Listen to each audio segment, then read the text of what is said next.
কোনো এলান ছিল না, কোনো ঘোষণা ছিল না। সেই সময়কালে কোনো বেতার, টেলিভিশন অথবা অত্যাধুনিক টেকনোলজি, তথ্য প্রযুক্তির মাধ্যমে আজকের বর্তমান যে মোবাইল, মেঠোফোন, আজকের যে নেট, ইন্টারনেট, পৃথিবীতে যে কথাগুলো ছড়িয়ে দেওয়া সম্ভব, ফেসবুক, ইউটিউব, যেই ফেসবুকের মধ্যে মানুষ মারা যায় নাই তার আগে কবর দাফন শেষ, আগাম খবর বলে দেয়, এমন কোনো মাধ্যম সেই সময়কালে ছিল না। আপনারা সকলেই জানেন নবী করিম সাল্লাল্লাহু আলাইহি ওয়াসাল্লাম তার দুইজন সাহাবীর জানাজার নামাজ পড়তে গিয়ে তিনি ঘোষণা দিয়েছিলেন। জানাজার নামাজে আগমনের জন্য, জানাজার নামাজে অংশগ্রহণ করার জন্য দুইজন ব্যক্তির ক্ষেত্রে তিনি ঘোষণা দিয়েছিলেন আগাম। আল্লাহর হাবিব সাল্লাল্লাহু আলাইহি ওয়াসাল্লাম তিনি হাদিস বলেছেন, যদি কোনো ব্যক্তি জানাজার নামাজে শরীক হয় তাহলে এক কিরাত সওয়াব। কয় কিরাত? এক কিরাত। কিরাত তো কিরাত এক এক দেশের এক এক ওজন আছে, পরিমাপ পদ্ধতি এক একখানে এক এক রকম। বর্তমান আমাদের ডিজিটাল ওজন পদ্ধতি চলে আসছে।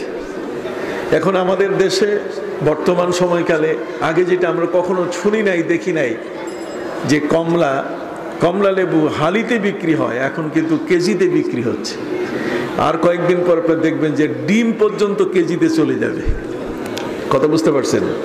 সব এখন এই পরিমাপগুলো নানাভাবে আমাদের কাছে চলে এসছে। সম্মানিত সুধী, আমাদের প্রিয় নবী সাল্লাল্লাহু আলাইহি ওয়াসাল্লাম তিনি বলেছেন, যদি কোনো ব্যক্তি জানাজার নামাজে অংশগ্রহণ করে তাহলে এক কিরাত সওয়াব দেওয়া হবে। এক কিরাত মানে একটা উহুদ পাহাড় যত বড়। একটা উহুদ পাহাড় হলো, তার ব্যাসার্ধ হলো 7.5 মাইল।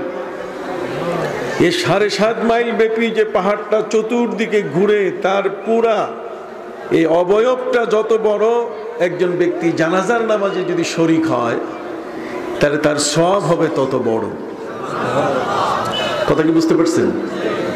সম্মানিত সুধী, এটা হলো আমার লাভ। আমি জানাজার নামাজে অংশগ্রহণ করলাম, এতে আমার লাভ হলো যে আমি আখেরাতকে আমার হাতের সামনে দেখতে পাচ্ছি। আমার মতো একজন মানুষ, যিনি আমার মতো হাঁটাচলা করেছেন, সে মানুষটা এখন নিথর নীরব হয়ে পড়ে আছেন, যার বাকশক্তি কেড়ে নেওয়া হয়েছে, যার দৃষ্টিশক্তি এখন আর নাই, যার সব কিছুকেই কেড়ে নেওয়া হয়েছে। যদিও হাদিস শরীফের মধ্যে বলা হয়েছে যে কোনো মানুষ মারাই পারে সালাম, জানতেই না পারে। নবী করিম সাল্লাল্লাহু আলাইহি ওয়াসাল্লাম কখনো তিনি এটা বলতেন না। আমাদের প্রিয় নবী সাল্লাল্লাহু আলাইহি ওয়াসাল্লাম হচ্ছেন মহাবিজ্ঞানী একজন নবী। তিনি জানেন, পৃথিবীর বিজ্ঞান বলেছে কোনো মানুষ যদি তার রক্তের সেলগুলো নষ্ট হয়ে যায় তাহলে মারা যায়। আর ইসলাম বলেছে না, রক্তের সেল নয়, বরং রুহটাকে যদি বের করে নেওয়া হয়। মানুষের জীবনটা দুটো জিনিসের সমন্বয়, একটা হচ্ছে রূহ আর একটা হচ্ছে তার জিসম, তার দেহ। কাজে দেহের চালিকা শক্তি হচ্ছে তার রূহ। এই রূহটা তার ভিতরে বিদ্যমান যখন থাকে তখন এই লোকটা সচল হয়, তখন তার হাত, পা, চোখ সবগুলো সচল থাকে, সঞ্চালন ক্ষমতা তার মধ্যে বিদ্যমান থাকে। সে লোকটা কথা বলতে পারে, চোখে দেখতে পারে, সে পরিমাপ করতে পারে, তার আক্কল, জ্ঞান, তার বুদ্ধি, বিবেক, বিবেচনা সবগুলোই তার কার্যকরী অবস্থায় থাকে। কথা বুঝতে পারছেন? সম্মানিত সুধী, অতএব যে লোকটা মারা গেছে তার লাভ কি? মৃত ব্যক্তির লাভ হচ্ছে জানাজার নামাজে যত বেশি মানুষের অংশগ্রহণ হবে তত মৃত ব্যক্তি লাভবান হবেন। তার জন্য দোয়ার হাত যত বেশি হবে, তার নামাজের অংশগ্রহণকারীদের সংখ্যা যত বেশি হবে, ততই ওই লোকটি, মৃত ব্যক্তিটি লাভবান হবেন। ইসলাম সবসময় চায় লাভের পক্ষে। হাল আদুল্লুকুম আলা তিজারাতিন তুনজিকুম মিন আযাবিন আলিম। এই বই লেখা হয়েছে এর উপরে, ইনতিফাউল মাউতা বিআমালিল আহইয়া। জীবিত ব্যক্তির আমল দিয়ে মৃত ব্যক্তিকে উপকৃত করা যায় কিনা। আমি জীবিত মানুষ, আমার মা দুনিয়া থেকে চলে গেছেন, বাবা দুনিয়া থেকে চলে গেছেন, তাকে আমি কোনো ক্রমে কোনোভাবে তাকে আমি লাভবান করতে পারি কি? না। আমার ইবাদত দিয়ে, আমার বন্দেগী দিয়ে, আমার রুকু সাজদা দিয়ে আল্লাহর ইবাদত বন্দেগীতে আমি আত্ম উৎসর্গিত যদি হই, তাহলে সেটা দিয়ে আমি আমার মা বাবাকে উপকৃত করতে পারবো কি না। হাদিস এসেছে, নবী করিম সাল্লাল্লাহু আলাইহি ওয়াসাল্লাম বলেছেন, মাল মাইয়িতু ফিল কবর ইল্লা কাল গারিকিল মুতাকাব্বিস ইয়ানতাজিরু দাওয়াতাম মিন আবিন আও আখিন আও সাদিকিল্লাহ। কোন মানুষ যখন মারা যায় তখন ওই মানুষটির মৃত্যুটা এমন একটি অবস্থা, যেমন সমুদ্রের মাঝখানে যদি কোনো লঞ্চ দুর্ঘটনা কবলিত হয়, লঞ্চ সমুদ্রের মাঝখানে ডুবলে যে অবস্থা হয়, যে আর্তনাদ, যে আহাজারি শোনা যায়, যে চিৎকার ওই মৃত ব্যক্তিদের পূর্বাক্ষণে তাদের মুখ থেকে বের হয়ে আসে, নবী করিম সাল্লাল্লাহু আলাইহি ওয়াসাল্লাম বলছেন, মাল মাইয়িতু ফিল কবর ইল্লা কাল গারিকিল মুতাকাব্বিস। একজন ডুবন্ত ব্যক্তির মতো, যে মরে যাচ্ছে, এখন তার আর জীবনের আশা কোনো মতেই, সে অপেক্ষা করছে কেউ তাকে সাহায্য করবে কিনা, না হলে সে মরে গেল। ইয়ানতাজিরু দাওয়াতাম মিন আবিন আও আখিন আও সাদিকিল্লাহ। সে অপেক্ষা করে তার বাবা, তার বন্ধু, কোন আত্মীয় স্বজন তার জন্য দোয়া করে কিনা, তার কোনো সন্তান সন্ততি দোয়া করে কি না। আমরা অনেকগুলো হাদিসকে উধাও করে দিয়েছি, অনেকগুলো হাদিসকে আমরা পৃথিবী থেকে বিদায় করে দিয়েছি। সম্মানিত সুধী, হাদিস শরীফের মধ্যে এসছে, এই জগতের মধ্যে কোনো মানুষ যদি মারা যায়, তার রূহগুলো, ওই মানুষের রূহ প্রতি বৃহস্পতিবার, ইন্না আরওয়াহান নাস আরওয়াহাল মাউতা তাতি লাইলাতাল জুমআ আও ইয়াউমাল জুমআ। নবী করিম সাল্লাল্লাহু আলাইহি ওয়াসাল্লাম বলেছেন, কোন মানুষ যদি মারা যায়, মারা যাওয়ার পরে সেই লোকটার রূহটা প্রতি বৃহস্পতিবার, শুক্রবার তার বাড়িতে চলে আসে। ওই রূহটি ডাক দেয়, ইয়া আহলি ইয়া আওলাদি ইয়া আকরাবাই, হে আমার পরিবারবর্গ, ইয়া আহলি ইয়া আওলাদি, হে আমার সন্তান সন্ততি, ইয়া আকরাবাই, হে আমার আত্মীয় স্বজন, কে কোথায় তোমরা আছো? আজ মহা বিপদে কবরের ভিতরে আছি, তোমরা আমাকে কি করো? সাহায্য করো। একজন কবরবাসী কত যে করুণ অবস্থার শিকার হয়। নবী করিম সাল্লাল্লাহু আলাইহি ওয়াসাল্লামের হাদিস বর্ণনা করছেন হযরতে হাকিম তিরমিজি।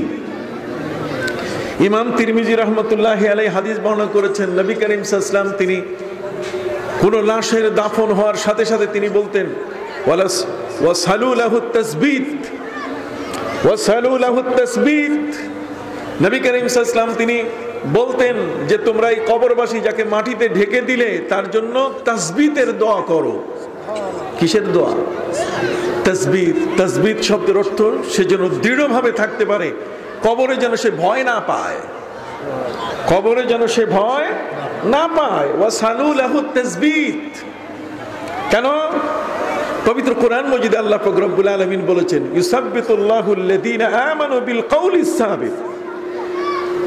যারা ঈমানদার, যারা ইবাদতকারী, যারা আল্লাহর পথে জীবন উৎসর্গকারী, যাদের জীবনের ত্রুটি বিচ্ছুতিগুলো যেগুলো উপেক্ষা করে, যে নিজেই সৎ এবং ভালো থাকার চেষ্টা করেছে, নিজের মন মানি ইচ্ছা মতো কোনো কাজ করে নাই, বরং তার সমস্ত কাজ আল্লাহর ওয়াস্তে হয়েছে। কুল ইন্না সালাতি ওয়া নুসুকি ওয়া মাহইয়ায়া ওয়া মামাতি লিল্লাহি রাব্বিল আলামিন। এটা ইখলাস, ইখলাসের উপরে আয়াত, যে আমার ইবাদত বন্দেগী, আমার উৎসর্গ, আমার কুরবানি, আমার জীবন মৃত্যু সব আল্লাহর জন্য আমি সুপর্দ করেছি। অতএব এমন একজন ব্যক্তি যদি তার জীবনের সকল কর্মকাণ্ড, প্রতিটি ক্ষেত্রে, প্রতিটি বিন্দুতে বিন্দুতে যদি তার তাকওয়া এবং পরহেজগারির দৃষ্টিভঙ্গিটা যদি সে নিয়ে এগিয়ে চলে, আমাদের প্রিয় নবী সাল্লাল্লাহু আলাইহি ওয়াসাল্লাম তিনি এই জগতের মধ্যে তার সকল উম্মতকে যে বিষয়টা পরিষ্কার ভাষায় তিনি বলে দিয়েছেন, যে তোমরা কবরের মধ্যে যখন কেউ যায়, কবরের মধ্যে গেলে পরে সেই মানুষটা সবচেয়ে বড় অসহায় হয়, তার জন্য তোমরা সেজন্য দৃঢ় থাকে, সেজন্য মার রব্বুকা ওয়া মা দীনুকা ওয়া মান নাবিয়ুক, এই প্রশ্নের উত্তরগুলো যেন সঠিকভাবে দিতে পারে।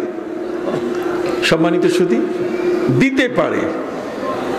এই জন্য ইসলামের তালকিনের কথা বলা আছে। কোনো মাইয়ের দাফন করার পরে তালকিন করা হয়। কথা বোঝা গেছে?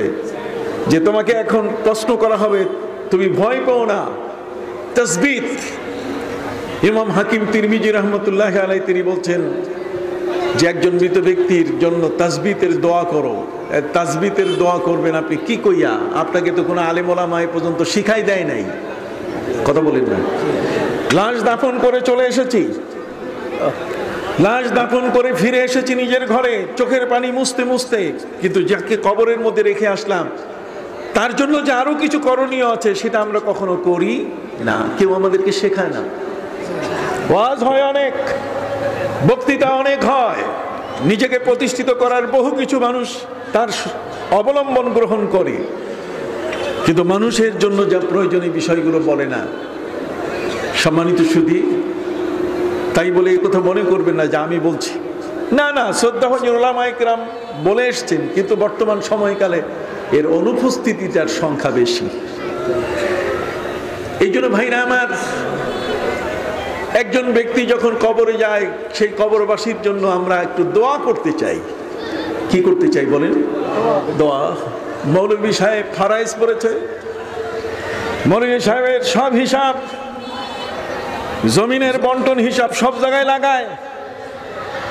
সে যে ছুরি হাতে নিয়েছে এটা দিয়ে সে আর চিন্তা করে না যে এটা দিয়ে শুধুমাত্র যে তার তরিতরকারি কাটা যাবে, কিন্তু এটা দিয়ে সে বুক চিরে সেখানেও রক্তক্ষরণ ঘটাতে চায়।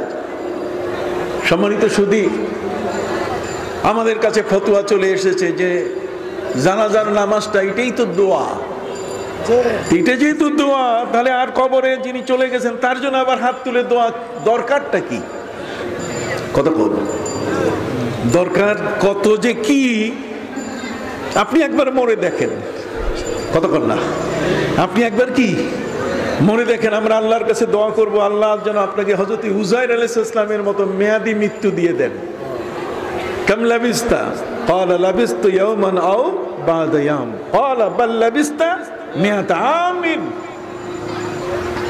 100 বছরের জন্য হযরত উযাইর আলাইহিস সালামের মৃত্যু হয়েছিল। আল্লাহ তাআলা তাকে আবার জিন্দা করে আবার জীবন দিয়েছেন। মেয়াদি মৃত্যু আল্লাহ দেন। মারা যাওয়ার পর 100 বছর নাই। 100 বছর একজন ব্যক্তির জীবনে রূহ বলতে গেলে কিছু নাই, আর তিনি আবার জিন্দা হচ্ছেন। কন্যা সুবহানাল্লাহ। 100 বছরের মধ্যে পৃথিবীর কত ঘটনা ঘটে। 100 বছরের মধ্যে মানুষের কণ্ঠের আওয়াজ বদলে যায়, মানুষের সাইজ ছোট হয়, পরিবেশ পরিস্থিতির পরিবর্তন হয়, ভূমিকম্প হয়, নদীর যে পথগুলো আঁকা বাঁকা পথ বদলে যায়, পরিবর্তন হয়ে যায়।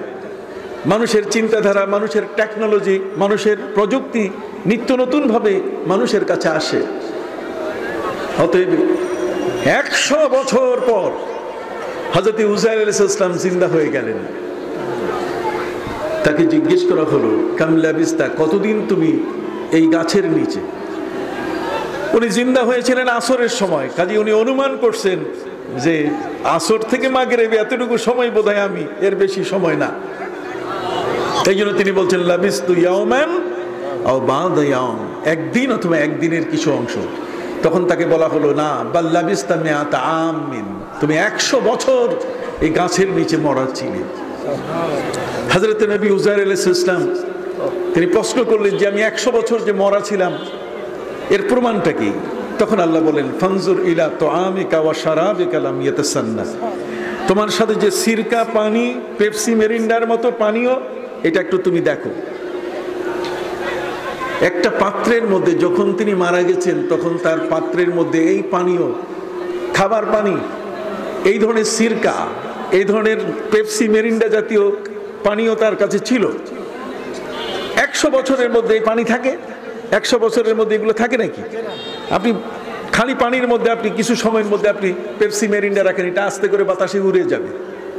কতক্ষণ? এগুলো গ্যাস, এগুলো উড়ে যাবে। 100 বছরে কোত্থেকে কোন দিকে চলে গেছে, কিন্তু আল্লাহ পাক রব্বুল আলামিন তা ঠিক রেখেছেন। হযরত উযাইর আলাইহিস সালাম তিনি তার হাত দিয়ে টেনে নাকে লাগালেন, দেখে ঘ্রাণ ঠিক আছে, জিহ্বায় লাগালেন, স্বাদ ঠিক আছে। তিনি বলছেন আমি তো বুঝতে পারছি না এটা কি করে 100 বছর, 100 বছরে তো এগুলো সব ধ্বংস হয়ে যাওয়ার কথা। আল্লাহ বলছেন তাহলে ঠিক আছে, অনজুর ইলা হিমারিক, তোমার যে গাধাটা ছিল, ওই গাধাটা যে গাছের শেকড়ের সাথে বেঁধেছো, সেই গাধাটা, তার দিকে একটু তাকাও। গাধার দিকে তাকিয়ে তিনি দেখলেন যে তার ফসিল শুধুমাত্র হাড়গুলো পড়ে আছে, আর কিছু নাই। এবং তার চোখের সামনে সেই হাড়গুলো নতুন করে তার উপরে গোশত দিয়ে চামড়ার ছাউনি দেওয়া শুরু হয়েছে। তিনি হাড় দেখেই বুঝতে পেরেছেন যে এটা 100 বছরের কম হবে না। এর থেকে বিজ্ঞানীরা ডিএনএ টেস্ট বের করেছে। ডিএনএ টেস্ট, যে কারো বয়স যদি বের করতে হয় তাহলে হাড় দিয়ে বের করতে হয়। হযরত উযাইর আলাইহিস সালাম সেই 100 বছরের তার মৃত্যুর বয়স তিনি বুঝতে পেরেছিলেন একটি গাধার হাড় থেকে। কার থেকে? গাধার হাড় থেকে। এর থেকে ডিএনএ টেস্ট আবিষ্কার হয়েছে। আমি আপনাদের কাছে বলতে চাই, 100 বছরের মৃত্যুর পর আবার তিনি জিন্দা হয়ে গেলেন। হযরত ঈসা আলাইহিস সালাম তার জীবনে তিনি 4 জন ব্যক্তিকে জিন্দা করছেন। কয়জন? 4 জন। ইবনুল আজুজ, ইবনাতুল আশের, জারিয়া, সাম ইবনে নূহ। সাম ইবনে নূহ, ইবনুল আজুজ, ইবনাতুল আশের, জারিয়া, 4 জনকে তিনি মরা মানুষকে জিন্দা করছেন।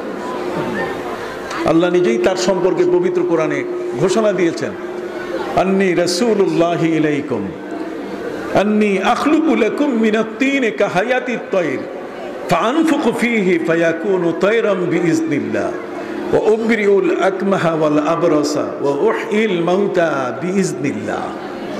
তিনি বলছেন যে আল্লাহ আমাকে এমন ক্ষমতা দিয়েছেন, আমি ফু দিয়ে জন্ম নিছি, এই জন্য সারা জীবন আমি ফু দিয়ে কাজ করি। আমার মুখের ফুটার মধ্যে আল্লাহ এত বরকত দিয়েছেন। আর এমনিতেও আল্লাহ তাআলা নিজেও ফু দিয়েছেন।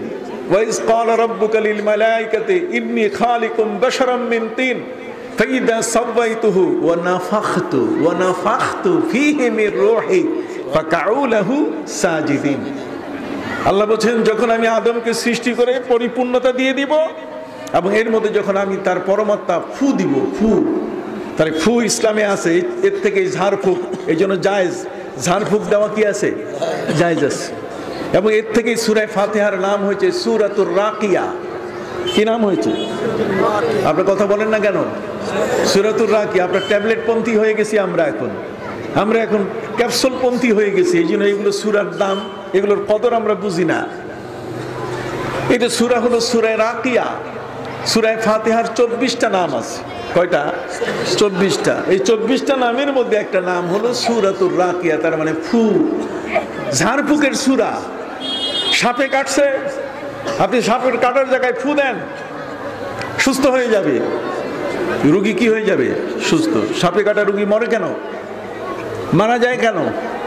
সাপে কাটা রোগী মারা যায় কারণে যে এই রক্তের মধ্যে বিষটা যখন চলে যায় তখন তার গোটা দেহের রক্ত এটা বরফের মতো এটা জমাট হয়ে যায়। জমাট হয়ে গেলে তখন আর রক্ত চলতে পারে না, যে কারণে লোকটা হার্ট অ্যাটাক করে কি মারা যায়।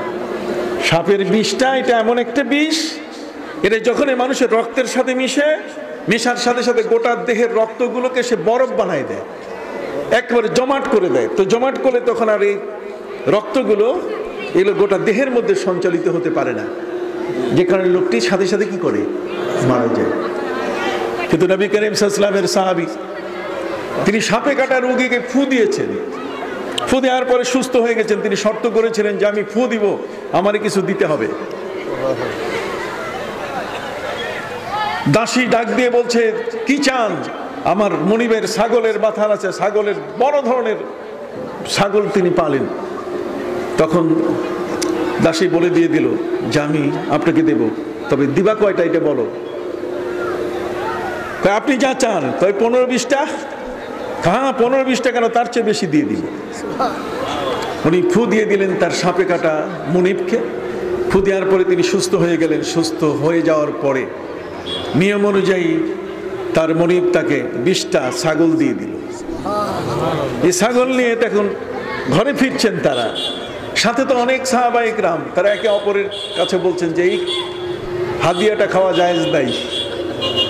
এই যে ফু দিয়ে ছাগল পাওয়া গেল, এটা খাওয়া জায়েজ নাই। আরেক বলছে যে খাওয়া জায়েজ নাই, কেন? খাওয়া জায়েজ আছে। দুইজনে মিলে সমাধান নিতে পারলেন না। দুই দলের পরপর মুখোমুখি হওয়ার কারণে নবী করিম সাল্লাল্লাহু আলাইহি ওয়াসাল্লামের দরবারে তারা হাজির হলেন।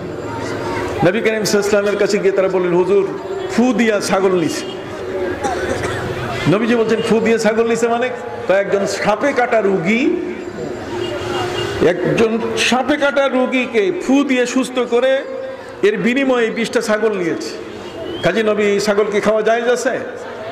নবী করিম সাল্লাল্লাহু আলাইহি ওয়াসাল্লাম তিনি মিষ্টি হাসি দিয়ে বললেন যে পারলে আমারও কিছু গোশত খাওয়াইও, পারলেও আমাকে কিছু কি গোশত খাওয়াইও। আল্লাহর হাবিব সাল্লাল্লাহু আলাইহি ওয়াসাল্লাম সাহাবীকে ডেকে বললেন, সাহাবীরে কি পড়ে তুমি সাপে কাটা রোগীর গায়ে ফু দিয়েছো বলো? সাহাবী বললেন, হুজুর কোনো কিছুই না, সূরা ফাতিহাটা পড়ে ফু দিছি। আপনি ফু দিলে হবে না কাজ, আমরা ফু দিলে কাজ হয় না। কারণ অন্যায় অপরাধের সাথে আমাদের জীবনটা এমনভাবে জড়িত হয়ে আছে, আমাদের মুখ নষ্ট, আমাদের বুক নষ্ট, আমাদের চিন্তাধারা নষ্ট, যে কারণে অ্যাকশন হয় না।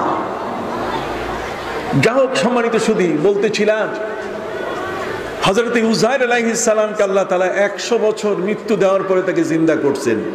ঈসা আলাইহিস সালাম তিনি শুনতে পেলেন যে তার এক বন্ধু ইবনুল আজুজ মারা গেছে। তিনি তার বাড়িতে যাওয়া শুরু করলেন। পথে তিনি দেখলেন তার বন্ধুর লাশ খাটিয়ায় করে মুর্দারের খাটে করে আনা হচ্ছে। তিনি দেখে বললেন যে তো আমার বন্ধু ইবনুল আজুজ, তার লাশটা তোমরা নামাও, আমি তার সাথে একটু কথা বলবো। তো লোকজন বলছে মাথা নষ্ট, চেম্বার নষ্ট, মানুষ মরে গেলে কি তার সাথে কথা বলা যায়? নামাও না। অধিকাংশ মেজরিটি পার্সন তারা বলছে না, এটা নামানোর সুযোগ নাই, কবরে দাফন করব শুধু। দুই একজন তো পক্ষে আছে যে দেখি না পাগলে কি করে, দেখি না অমুকে কি করে, দেখো না উনি তো কথা বলতে চায়, কি কেমন কথা বলে একটু দেখি না, আর্টটা দেখি। হযরত ঈসা তো একজন নবী ছিলেন, তিনি তো পাগল ছিলেন না, কথা বলেন না। সম্মানিত সুধী, হযরত ঈসা আলাইহিস সালাম যখন দেখলেন লাশ নামাচ্ছে না, তখন তিনি ওই নিচে থেকে বললেন, দোস্ত কুম বিইজনিল্লাহ, আল্লাহর হুকুমে জিন্দা হও। বলার সাথে সাথে মুর্দারের খাটের উপরে কাফনের কাপড় নিয়ে গা মরা দিয়ে বসে গেছে। উপর থেকে লাফাইয়া নিচে পড়ে বলছে, কই নাও? কই তুমি তো মারা গেছো, কবরে নিচ্ছি। ওই কিসের কবর? খাটিয়া ঘাড়ের উপরে নিয়ে নিজের বাড়িতে চলে গেছে। যাইয়া বাড়িওয়ালিকে ডাকা শুরু করছে, বাড়িওয়ালি, এই বাড়িওয়ালি, ঘরণী তুমি কোথায়?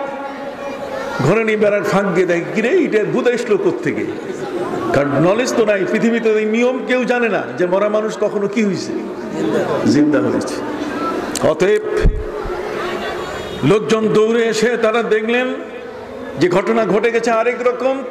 স্ত্রীকে বুঝালেন যে তোমার স্বামী একজন ব্যক্তি কুম বিইজনিল্লাহ বলার সাথে সাথে উনি জিন্দা হয়ে গেছেন। হযরত ঈসা আলাইহিস সালাম তার বাড়িতে আসলেন, দোস্তের সাথে অনেকক্ষণ কথাবার্তা বলার পরে বলেন, দোস্ত এখন আগের মতো করে দেই, আবার মুর্দারের খাটে উঠে তোমার কবর হয়ে যাক। দোস্ত এখন যাও, পরে কথা হবে তোমার সাথে। তাফসীরে জামালের মধ্যে লেখা হয়েছে যে তার এই বন্ধু হযরত ঈসা আলাইহিস সালামের জিন্দা করার পরে 80 বছর বেঁচে ছিলেন।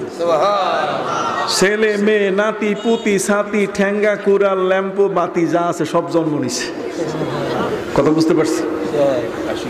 জগতের মধ্যে আল্লাহ পাক রব্বুল আলামিনের যে কুদরতি বিষয়গুলো, এগুলো অনেকেই আমরা অনেক সময় বুঝিও না, অনেক সময় আমাদের বুঝেও আসে না।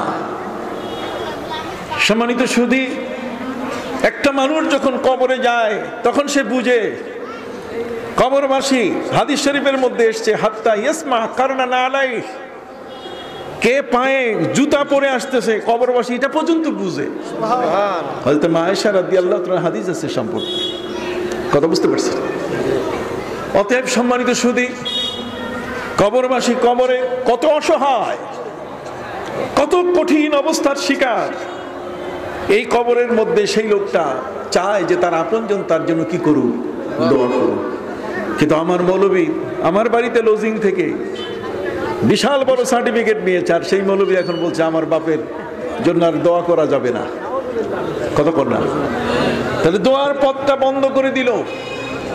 তারা বলছেন যে জানাজাটা এটা দোয়া, আমি চ্যালেঞ্জ করব, জানাজা কখনো দোয়া নয়, জানাজাকে কখনো দোয়া বলা যাবে না। জানাজা হচ্ছে নামাজ। জানাজা কি? চলেন না জানাজার দোয়া করে আসি। কেউ বলছে? আপনি বলেন না কেন? আপনি কি জীবনে জানাজা পড়েন নাই? জানাজার নামাজে কি কখনো যান নাই? তাহলে জানাজার নামাজে গেছেন না জানাজার দোয়ায় গেছেন? কোনটা? জানাজার নামাজে গেছেন। তো তাআমুলুন নাসি হুজ্জা। আপনি নুরুল আনোয়ার খুলে দেখেন, আলিম ওলামা হলে আসেন আমার সাথে বসেন, আপনি দেখেন নুরুল আনোয়ার হচ্ছে উসুলের কিতাব। উসুল হচ্ছে নীতিমালা, আইন কেমনে বানাবেন আপনার আগে আপনাকে আইন বানাবার নিয়ম শিখাই দিয়ে গেছে। অতএব আপনি নতুন বললে তো হবে না। এখানে বলা হয়েছে, যিনি তাফসিরাতে আহমদিয়া লিখেছেন আল্লামা মোল্লা জীবন রহমতুল্লাহ আলাইহি, তিনি পরিষ্কার ভাষায় উসুলের উপরে অনেক আলেম পৃথিবীতে এসছে। তার মধ্যে আল্লামা শাতিবী রহমতুল্লাহ আলাইহি, তিনি ছিলেন উসুলবিদ। পৃথিবীর মধ্যে আল্লামা ইবনুল কাইয়িম, তিনি হচ্ছেন উসুলবিদ। তারা নীতি সৃষ্টি করে দিয়ে গেছেন। এই নীতির আলোকে নবী করিম সাল্লাল্লাহু আলাইহি ওয়াসাল্লামের হাদিসের আলোকে আইন তৈরি হয়েছে। কতক্ষণ না কি তৈরি হয়েছে? আইন তৈরি হয়েছে। অতএব আল্লামা মোল্লা জীবন রহমতুল্লাহ আলাইহি তিনি সেখানে বলে দিয়েছেন, তাআমুলুন নাসি হুজ্জা। সবাই মিলে যে আমলটা করে এটাই দলিল, কোরআন আর হাদিস তালাশ করার দরকার নাই। কতক্ষণ? কোরআন হাদিস তালাশ করার কি দরকার নাই। সাধারণ মানুষ, সাধারণ গ্রামের মানুষ চাষাবাদ করে, মাঠে ময়দানে কাজ করে, এ দলিল কোথায় খুঁজবে? কথা বুঝতে পারছেন? কোরআন হাদিস সম্পর্কে তার ওই নলেজ তো নাই। অতএব তাআমুলুন নাসি হুজ্জা, হুজ্জাতুন, সাধারণ মানুষ যেটা আমল করে এটাই কি? হুজ্জাত। আমি বলে গেলাম, কারো শক্তি থাকলে আমার সাথে চ্যালেঞ্জ করেন। এটা নুরুল আনোয়ারের একটা ইবারত, এটা না পড়লে এবারটা মৌলবী হবে না। কতক্ষণ না? মাওলানা মৌলবী হতে গেলে তাকে এই শব্দটা পড়তেই হবে, তাআমুলুন নাসি হুজ্জা। সবাই মিলে আজকে আমরা মিলাদ পড়ি, আর আপনি বলছেন মিলাদ নাই। কতক্ষণ না? সবাই পড়ে এটাই দলিল, সবাই পড়ে এটাই কি দলিল। বলবেন যে হুজুর তাহলে সবাই পড়ে যদি এটাই দলিল হয়, তাহলে মিলাদ এটা তো 300 বছর পর আসছে, কেউ কেউ বলছেন 600 বছর পর। আমি কোনো মতেই মানতে রাজি না, কোনো মতেই মানতে রাজি না। কারণ একটা শব্দের তো অনেক নাম আছে, আছে না? আপনারা সবাই বলেন তো আমার সাথে একটু, এক মিনিটের জন্য কথা বলেন। আমি বলতেছি চিটাগাং, চট্টগ্রাম, সীতাগঞ্জ, কি বলেন ঠিক না? তাহলে চিটাগাং যারে কয়, চট্টগ্রাম কি আর ভিন্ন কোনো দেশ আছে? কতক্ষণ না? চিটাগাং আর চট্টগ্রাম কি দুইটা নাম? একটা জিনিসেরই দুইটা শব্দে তার নামকরণ করা হয়েছে। চিটাগাং বলতে গেলে যাকে বলে, চট্টগ্রাম বলতে গেলে কি তাকেই বলে। আসেন পবিত্র কোরআন থেকে আপনাকে দেখাই। পবিত্র কোরআন মজিদে আল্লাহ বলেন, বিসমিল্লাহির রহমানির রহিম, ওয়াত-তিনি ওয়াজ-যাইতুন ওয়া তুরি সিনিন ওয়া হাদাল বালাদিল আমিন। সূরা ৩-এর মধ্যে আল্লাহ পাক রব্বুল আলামিন 4টি বিষয়ের কসম খেয়েছেন। ডুমুর ফল, জলপাই ফল, দুটো ফলের কসম খেয়েছেন। ওয়াত-তিনি ওয়াজ-যাইতুন ওয়া তুরি সিনিন ওয়া হাদাল বালাদিল আমিন। তুরি সিনিন, তুর পাহাড়। এটা কোন দেশের তুর পাহাড়? বলা হয়েছে মিশরের সিনিন এলাকার। সিনিন, ওয়া তুরি সিনিন, সিনিন এলাকার। যেমন আপনার এটা কি ফরিদগঞ্জ? তাহলে ফরিদগঞ্জ এলাকার কি বালিথুবা। কতক্ষণ না? তাহলে বালিথুবাটা ফরিদগঞ্জের, তাহলে তুর পাহাড়টা হলো সিনিন এলাকার। কতক্ষণ? এই সিনিন হচ্ছে এলাকার নাম, ওয়া তুরি সিনিন। এখন আসেন পবিত্র কোরআনে এটা আরেক নামে বলা হয়েছে। সূরা ৩-এর মধ্যে আল্লাহ বলছেন, ওয়া তুরি সিনিন ওয়া হাদাল বালাদিল আমিন। পবিত্র কোরআনে আল্লাহ আরেক জায়গায় বলছেন, وشجرة تخرج من طور سيناء تنبت بالدهن وصبغ للآكلين সুবহানাল্লাহ বলেন। এখানে আল্লাহ বলছেন ওয়াশাজারাতান, এমন একটা গাছ, তাখরুজু মিন তুরে সাইনা, তুরে সিনিন, এই সিনিন এলাকা সাইনা এলাকার মধ্যে যে তুর পাহাড়, তার পাশে কতগুলো গাছ জন্মায়। এই গাছগুলোর মধ্যে যদি এর ছাল বাকলগুলো, এর উপরের ছালটা যদি চূর্ণ করে কেউ খায়, তাহলে তার পেটের মধ্যে কোনোদিন ক্যান্সার, কখনো আলসার হবে না। আর এর ফলটাকে যদি তেল বানাইয়ে কেউ গায়ে মালিশ করে, তাহলে কখনো তার গায়ের মধ্যে চামড়া, দাঁত খুজলি, বিখাউস এগুলো হবে না। আল্লাহ বলছেন ওয়াশাজারাতান তাখরুজু মিন তুরি সাইনা। এখানে দেখেন সিনিন বললেন সূরা 3-এ কতক্ষণ, আর এখানে এসে বললেন কি সাইনা। তাহলে একই জিনিস, একটা জিনিসের দুই ভাবে বলা হচ্ছে, একটা হলো সাইনা আর একটা কি সিনিন। আপনারা সবাই বলেন না কেন? একটা হলো সাইনা আর একটা কি সিনিন, একটা হলো চট্টগ্রাম আর একটা কি চিটাগাং। চিটাগাং আর চট্টগ্রাম এক জিনিস, সাইনা আর সিনিন কি এক জিনিস। তো সাইনা আর সিনিন যদি এক জিনিস হয়, তাহলে আসেন দেখি, মিলাদ আপনি পান না, তো মৌলুদ তো পান। মৌলুদ, মিলাদ নাই, আপনি বলেন ঠিক আছে এটা পকেটে থুয়ে দিলাম, দেখি মৌলুদ আছে কিনা। আপনি বলেন মৌলুদ 300 বছরের পরে আপনি যাবেন না, 600 বছরের পরে মিলাদ হয়েছে। আমি চ্যালেঞ্জ করে বলবো, মিলাদ শব্দটা যে আরেকটা শব্দে বলা হয়, আর সেটা হলো পবিত্র কোরআন মজিদে আল্লাহ বলেছেন ওয়ালাল মাউলুদি লাহু রিজকুহুন্না ওয়া কিসওয়াতুহুন্না। মৌলুদ, মৌলুদ শব্দের অর্থ হচ্ছে নবজাতক, এইমাত্র যে বাচ্চাটা জন্ম নিল। কতক্ষণ পবিত্র কোরআনের 2টা সূরার মধ্যে মৌলুদ শব্দ আছে। লা ইয়াজজি ওয়ালিদুন আও ওয়ালাদি ওয়ালা মাউলুদুন হুয়া জাজিন আও ওয়ালিদিহি শাইআ। কথা বলেন তো আপনি মৌলুদ, মিলাদ নাই কোরআনের মধ্যে, মিলাদ শব্দ নাই, ঠিক আছে, মৌলুদ তো আছে। তো মিলাদ আর মৌলুদ তো এক জিনিস। সাইনা আর সিনিন কি এক জিনিস, চিটাগাং আর চট্টগ্রাম কি এক জিনিস। এখন আপনার মাথায় ঢুকে না, তাহলে মাথাটা তো পাবনায় পাঠাইতে হবে, না হলে মাথা ঠিক হবে না। কথা বুঝেন নাই? এই জায়গায় না পাঠাইলে তো মাথা ঠিক হবে না। এই জন্য কতগুলো বিষয় এমন আছে যেগুলো আমাদের মধ্যে খুব প্রয়োজন, কিন্তু দ্বন্দ্ব করে এগুলো সরায় দেওয়া হয়েছে। যেমন একজন কবরবাসীর জন্য হাত তুলে দোয়া করা। একজন কবরবাসীর জন্য নবী করিম সাল্লাল্লাহু আলাইহি ওয়াসাল্লাম বলেছেন যে তোমরা কবরবাসীকে সাহায্য করবে। আল্লাহর নবী বলছেন তোমার নামাজ, তুমি যখন নামাজ পড়বে তোমার মায়ের নামাজ পড়ে নিও, তোমার বাপের নামাজ পড়ে নিও। তুমি যখন হজ করবে, তোমার হজের সাথে তোমার বাবার হজ, তোমার মায়ের হজ করে নিও। সাহাবায়ে কিরাম বললেন ইয়া রাসূলুল্লাহ, ইয়া হাবিবাল্লাহ, আমার নামাজের মধ্যে মা বাবার নামাজ পড়বো কিভাবে? আমার রোজার সাথে মা বাবার রোজা রাখবো কিভাবে? আমার হজের সাথে মা বাবার হজ আমি করব কিভাবে? আল্লাহর নবী সাল্লাল্লাহু আলাইহি ওয়াসাল্লাম বলে দিলেন, তুমি কি জানো না কোন মানুষ যখন রমজান মাসে রোজা রাখে, নবীজি বলেছেন মান ফাত্তারা সাইমান আলা মাদগাতি লাবানিন আও তামারাতিন আও শারবাতিন মিম্মা। যখন কোনো ব্যক্তি একজন রোজাদার ব্যক্তিকে এক কোষ পানি দিয়ে, দুধ দিয়ে, অথবা কাউকে যদি একটা খেজুর দিয়ে, ঠিক এমনি করে যদি কোনো ব্যক্তি কাউকে ইফতার করায়, মান ফাত্তারা সাইমান আলা মাদগাতি লাবানিন আও তামারাতিন আও শারবাতিন মিম্মা, এক গ্লাস ছোট্ট গ্লাসের পানি দিয়ে যদি কাউকে শরবত খাওয়ায়, রোজাটা ভাঙ্গায়, তাহলে এর পুরা সওয়াবটা তার আমলনামায় চলে আসে। রোজাদার ব্যক্তির আমলনামা থেকে সেই সওয়াবটা চলে যায় কোথায়? যিনি ইফতারকারী, যিনি ইফতার করালেন, কতক্ষণ না তার আমলনামায় চলে। তাহলে জীবিত ব্যক্তির মধ্যে বিকাশ অ্যাকাউন্ট খোলা আছে, কতক্ষণ না অনলাইন বিকাশ অ্যাকাউন্ট কি আছে? খোলা আছে। খালি আপনি খাওয়াবেন, ইফতারি করাইতে পারলেই ওর পুরা রোজার সওয়াব আপনার আমলনামায় ট্রান্সফার হয়ে যাবে, অটোমেটিক ঘট করে চলে যাবে। আল্লাহর পক্ষ থেকে কুদরতি মেশিন এখানে বসাই দেওয়া আছে। সুবহানাল্লাহ আসতে কইলেন কেন?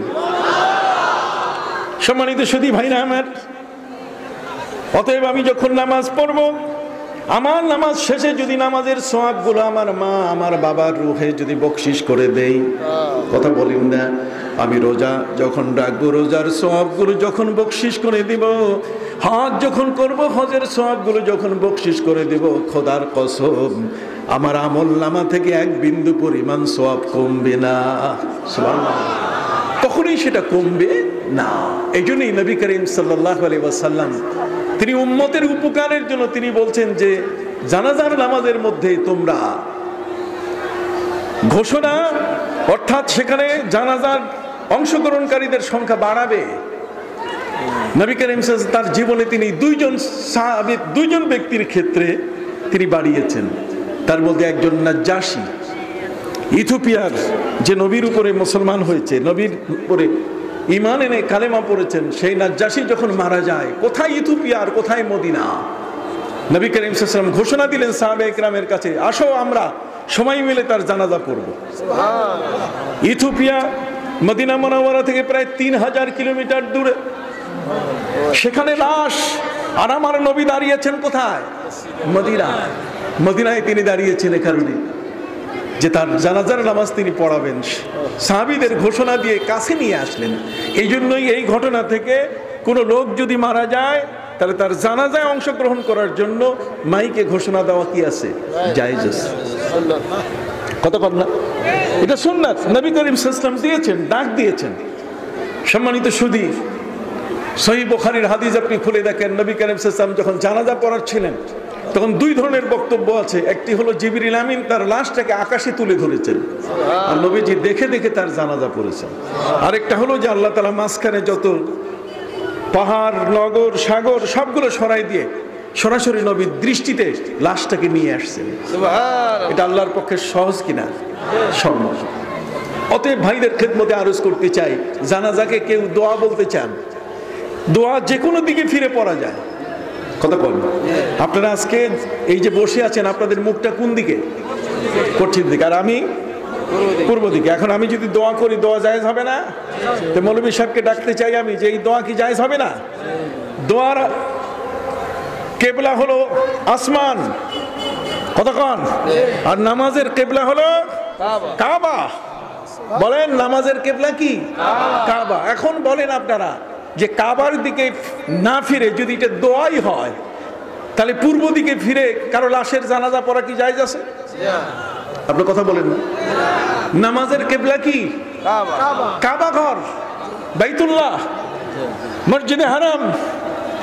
ফাওয়াল্লি ওয়াজহাকা শাতরাল মসজিদিল হারাম। এখানে অনেক আলেম ওলামা আছে। এটাকে পীরের দরবার। আমরা অভ্যন্তরীণ আধ্যাত্মিক জগৎ নিয়ে কথা বলি। সম্মানিত সুধী, কোরআনের জাহির আছে, কোরআনের বাতিন আছে। হুয়াল আউয়াল ওয়াল আখির ওয়াজ জাহির ওয়াল বাতিন। অতএব বাতিনকে আপনি অস্বীকার করতে পারবেন না। আপনার ভিতরে বহু কিছু আছে। রূহ কি দেখা যায়? রূহটা ভিতরে আছে তো। আর সেই রূহটা ভিতরে কেমনে ঢুকলো? ঢুকাইছেন কেমনে? এটা ঢুকছে এমন ভাবে যেমন কয়লার মধ্যে আগুন ঢুকে। কয়লা কত শক্ত, কয়লা শক্ত, এটার মধ্যে যদি আপনি ইচ্ছে করেন আঙ্গুল দিয়ে ঢুকাইতে পারবেন আঙ্গুল, কিন্তু আগুন যদি সেখানে ঢুকতে চায় তাহলে কয়লার মধ্যে আগুন ঢুকতে পারবে কিনা? তাহলে আগুন যেমন কয়লার মধ্যে ঢুকে, রূহটা মানুষের দেহের মধ্যে সেভাবেই ঢুকে। সুবহানাল্লাহ বলেন। সেই রূহটা কোথায়, আমার কিভাবে আছে, আমি তার খবর নিলাম না। পবিত্র কোরআন মজিদে আল্লাহ পাক রব্বুল আলামিন রূহ সম্পর্কে বলেছেন, ওয়ায়াসআলুনাকা আনির রূহ কুলির রূহু মিন আমরি রাব্বি। সুবহানাল্লাহ বলেন। হে নবী, রূহ সম্বন্ধে যদি কেউ আপনাকে জিজ্ঞেস করে তাহলে আপনি বলে দেন রূহ হলো আল্লাহর আদেশ মাত্র, অন্য কিছু নয়। এটা আল্লাহর হুকুম। আল্লাহর হুকুমটা এমন একটা জিনিস যে রূহটাকে ফেরেশতারা এটা কিন্তু কাপড়ে বেঁধে, সুগন্ধির চমৎকার মখমলের কাপড়, সেখানে মেশকাম্বরের ঘ্রাণ দিয়ে জান্নাতি আতর মেখে এই পৃথিবীতে নামাজি ব্যক্তি, রোজাদার ব্যক্তি যখন মারা যায় তাদের রূহগুলোকে নিয়ে যায় ইল্লিনে। আর যদি কোনো দুষ্ট দুরাচার, কালা জাহাঙ্গীর, কুত্তা আসলাম, সুব্রত বাইন, কতক্ষণ না, এই ধরনের বখাটেগুলো যদি মারা যায়, নামাজ নাই, রোজা নাই, ইবাদত নাই, বন্দিগি নাই, কেবলা নাই, কিচ্ছু নাই, যদি এরা দুনিয়া থেকে বিদায় নেয়, তাহলে তাদেরকে যত পুজ আছে, দুর্গন্ধজনিত যা কিছু আছে, সবগুলো একসাথে করে এর মধ্যে রুহটাকে নিয়ে বেঁধে এরপর ফিরিস্তারা পাহারা দিয়ে তাকে সিজ্জিনে নিয়ে যায়, জেলখানার দিয়ে ধাক্কাইয়া ফেলে দেয়। কতক্ষণ না? আসামিরে তো কেউ আদর করে না, করে ধাক্কা ধাক্কি করে। এই জন্য আমি আমার ভাইদের খেদমতে আরজ করতে চাই, জানাজার নামাজ, জানাজা, এই জানাজার নামাজটা এটা নামাজ, এটা দোয়া না। এটা কি না? এটা দোয়া না। আজ আরবের মধ্যে কেউ এটার মধ্যে গুলাই গেছে। আমি হজে গেলাম, আমার সাথে অনেক হাজি সাহেব, নবীজির রওজা মোবারকের সামনে, আল্লাহর হাবিব সাল্লাল্লাহু আলাইহি ওয়াসাল্লামের রওজার সামনে গিয়ে আমি রওজার দিকে ফিরে যখন দোয়া করতেছি, তখন একজন মোতাওয়া বোঝেন, ওই দেশের পয়সা খায়, ওই দেশে লেখাপড়া করে, ঠিক এমন একটা মানুষ আমাকে এসে বলছে, শাইখ ওয়াজ্জি ইলাল কিবলা, তুমি কেবলার দিকে ফিরে দোয়া করো। আমি বললাম, না, কেবলার দিকে ফিরে আমি দোয়া করব কেন? আল্লাহ বলছেন, আইনামা তাকুনু ফাসাম্মা ওয়াজহুল্লাহ, যেদিকে থাকো সেদিকে আল্লাহ আছে, কাজে আমি আল্লাহর দিকে ফিরে দোয়া করছি। কথা বুঝেন নাই? ওয়া কিবলাতুদ দুআ আস-সামা। আমার পিছনে যারা হাজী সাহেব আছে তারা তো বলছেন, মনে করছি হুজুর বোধহয় দোয়া করতেছে, ওরা খালি আমিন আমিন কইতেছে। আসলে আমি ঝগড়া করতেছি কার সাথে? ওই যে মোতাওয়ার সাথে, ওদের যে সিআইডি পুলিশ, ওই সিআইডি পুলিশের সাথে আমি কি করতেছি? ঝগড়া করতেছি। আমি বলছি, আল্লাহ বলছেন আইনামা তাকুনু ফাসাম্মা ওয়াজহুল্লাহ, যেখানেই থাকো সেদিকে আল্লাহ আছে। কাজেই নামাজের কেবলা যেটা, সেটা হলো কাবা, আর দোয়ার কেবলা হলো কি? আসমান। আসমানের দিকে তাকিয়ে যে যেদিকে থাকেন হাত তুলবেন কোন দিকে? আসমানের দিকে। চিৎকার দিয়ে বলুন সুবহানাল্লাহ। এই পার্থক্যটা।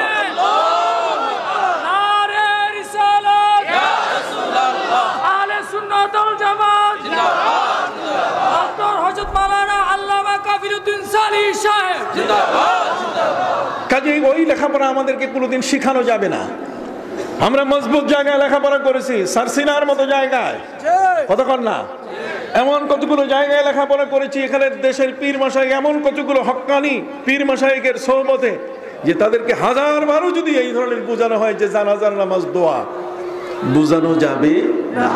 কারণ দোয়া এক জিনিস আর নামাজ কি আরেক জিনিস। কাজেই সেই দোয়া, নামাজ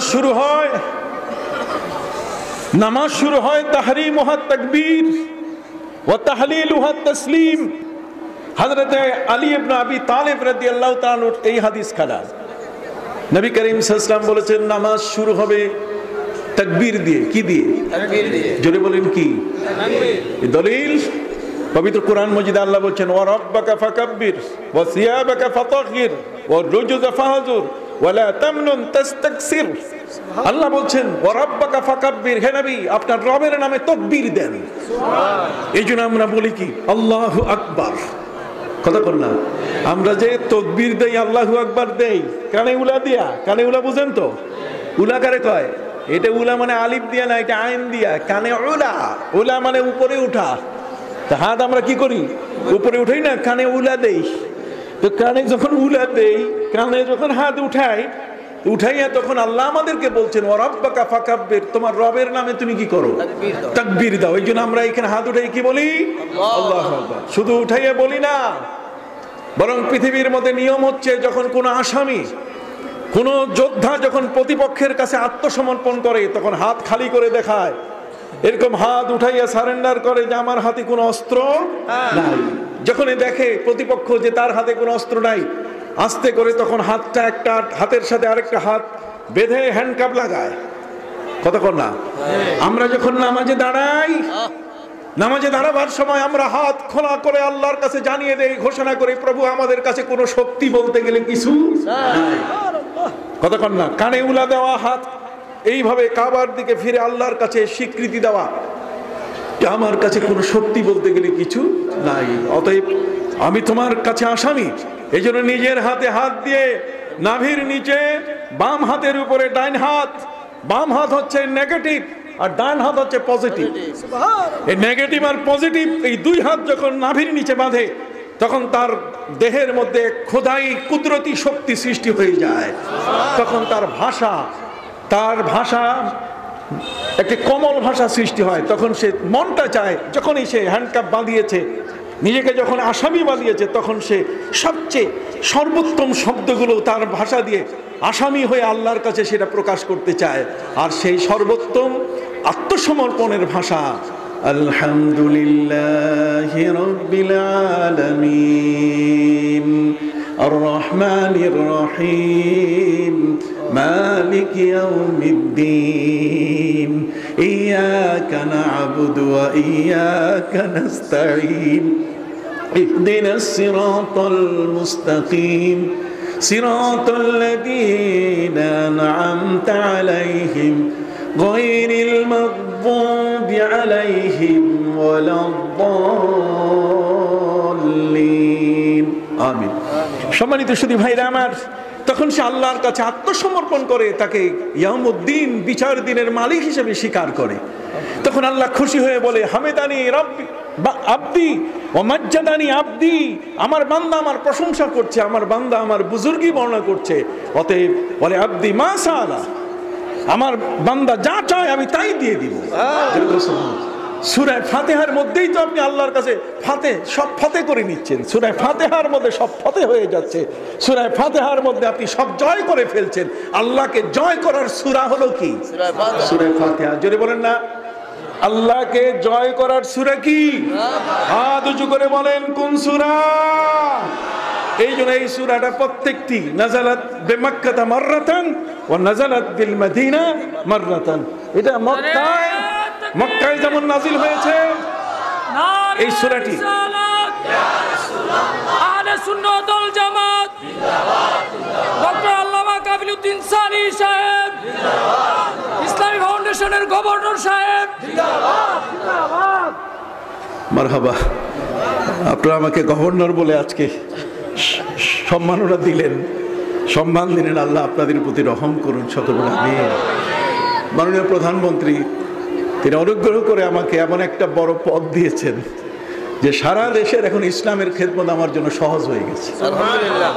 আমরা দ্বন্দ্ব কমিয়ে আনতেছি, আমাদের মধ্যে পারস্পরিক দ্বন্দ্ব, মাসলা মাসাইলের যে সমস্ত ত্রুটি, এগুলো আমরা দূর করে আমরা নিজেদের মধ্যে এখন আপন হওয়ার চেষ্টা করছি। বাংলাদেশটা যেন একটা শান্তির দেশে পরিণত হয়। মাসলা মাসাইল সম্পর্কে যদি কারো কোনো প্রশ্ন থাকে, কোনো যদি বক্তব্য থাকে, আমরা টেবিলে বসবো। আমরা আর মাঠে ময়দানে ঝগড়া হতে দেব না, ইনশাআল্লাহ। আপনারা দোয়া করুন মাননীয় প্রধানমন্ত্রীর জন্য। আমি যতক্ষণ পর্যন্ত আছি ইনশাআল্লাহ এই বিষয়গুলো এখন চলে আসবে। একের পর এক আমরা চিন্তাধারা করছি যাতে করে এদেশের মধ্যে কোন রকম মাসলা মাসাইল, আমরা জাতীয় ফতোয়া বোর্ড গঠন করছি, সবাই ফতোয়া দিতে পারবে না। মুরিদ দোকানদার ফতোয়া দিবে, রিক্সাওয়ালা ফতোয়া দিবে, বেদাত কইবে, এই কইবে, সেই কইবে, হবে না। কথা কম আমরা এগুলোর উপরে। পাশাপাশি আমরা বাংলাদেশের যতগুলো মসজিদ আছে, মাননীয় প্রধানমন্ত্রী ৮২,০০০ মক্তব যেখানে কোরআন শিক্ষার তালিমের ব্যবস্থা করছেন, এর টাকা পয়সা তিনি নিজে হাতে তিনি বরাদ্দ দেন। উনি বলছেন আমি একটু দোয়া চাই। দোয়ার জন্য তিনি এই গণশিক্ষা, যেটা প্রত্যেকটা মসজিদের মধ্যে যে শিক্ষার ব্যবস্থা, ভালো কাজ যতগুলো আছে তার প্রশংসা করা উচিত, কি বলেন ঠিক কিনা? দোয়াও করা উচিত। যা হোক, আমি যে কথাটি আপনাদের কাছে বলতেছিলাম সেটি হলো যে জানাজার নামাজ কি? নামাজ। জোরে বলেন, জানাজার নামাজ কি? নামাজ। সহিহ বুখারী খুলে দেখেন, মুসলিম খুলে দেখেন, জামে তিরমিজি খুলে দেখেন, সুনানে ইবনে দাউদ, আবু দাউদ খুলে দেখেন, সুনানে নাসাই খুলে দেখেন, যত সিয়াসেতার হাদিস। আমি তো সিয়াসেতার হাদিসের উপরে পিএইচডি করেছি, প্রভিডেন্ট 6 ইমাম। এই 6খানা সিয়াসেতার হাদিসের ইমামদের জীবনের গবেষণা কি ছিল, এগুলোর উপরে আমি ডক্টরেট ডিগ্রি করেছি। কথা বুঝতে? আর স্বতন্ত্র ইমাম বুখারীর উপরে আমি এমফিল করেছি, মাস্টার্স অফ ফিলোসফি করেছি। দুইটারই আলাদা বড় বড় থিসিস আছে আমার। একটার থিসিস হলো 448 পৃষ্ঠা, আরেকটা থিসিস হলো 676 পৃষ্ঠা। 250 পৃষ্ঠা লিখলেই আমি ডক্টরেট পেয়ে যাই, কিন্তু তা নয়। আমি মনে করেছি যে এটা গোটা জাতির জন্য কাজে লাগবে। কি বলেন ঠিক কিনা? এই জন্য সিয়াসেতটার 6 জন ইমামের উপরে ভিত্তি করে তাদের গবেষণাগুলো কি ছিল, হাদিসের প্রত্যেকটি অংশ তন্ন তন্ন করে খুঁজে খুঁজে আমি ফিরেছি। অতএব সম্মানিত শুধু এই সিয়াসেতটা সহ হাদিস গ্রন্থের এবং ফিকা গ্রন্থের কোথাও আপনি দেখাতে পারবেন না যে দোয়াউল জানাজা কোথাও লেখা আছে, বরং সবখানে যে শিরোনাম আছে বাবু সালাতিল জানাইজ, কতক্ষণ না বাবু সালাতিল জানাইজ বা কিতাবুল জানাইজ। কিতাবুল জানাইজ এই যে জানাজা সম্পর্কে আলোচনা, বাবু সালাতিল জানাইজ, এটাকে সালাত বলা হয়েছে। সালাত মানে নামাজ, কোন সালাত মানে কি? ওই চিটাগাং আর চট্টগ্রামের মতো, কথা বুঝতে পারছেন? এখন যদি বল না না আপনি নামাজ বলবেন না, সালাত বলবেন না, আগলাতুল আওয়ামে ফাসিহাতুন, সাধারণ মানুষ যেটা উচ্চারণ করে এটাই তার ভাষা। নতুন করে আপনি এখানে যোগ করতে যাবেন না, যোগ করতে গেলেই তখন মানুষ ফাসাদে পড়ে যাবে। এগুলো আপনাকে বুঝতে হবে। যাই হোক, আমি যে কথাটি বলতেছিলাম সেটা একটু বলে নেই। এটা হলো এলমে মারিফতের কথা বলতেছিলাম। ইমাম আহমদ বিন হাম্বল রহমতুল্লাহ আলাইহির জানাজার নামাজের মধ্যে অংশগ্রহণ করেছেন কত মানুষ? 6 লক্ষ মানুষ। অথচ এই 6 লক্ষ মানুষকে ডাকা হয় নাই, 6 লক্ষ মানুষকে ঘোষণা দিয়ে আনা হয় নাই। জানাজার নামাজে যদি কেউ অংশগ্রহণ করে তাহলে অংশগ্রহণকারী ব্যক্তি 1 কিরাত সওয়াব পাবে, তার মানে একটা উহুদ পরিমাণ সওয়াব তার আমলনামায় লিখে দেওয়া হবে। আর যদি কোনো ব্যক্তি তার দাফন পর্যন্ত যায়, তাকে কবরে রাখা পর্যন্ত, কবরে মাটি দেওয়া পর্যন্ত যদি কোনো ব্যক্তি কোনো লাশের সাথে কবরস্থানে যায়, তাহলে সে 2 কিরাত সওয়াব পাবে। তার মানে 2টা উহুদ পাহাড় পরিমাণ সওয়াব তার আমলনামায় লিখে দেওয়া হবে। এটা কি চারটিখানি ব্যাপার? বিশাল ব্যাপার না?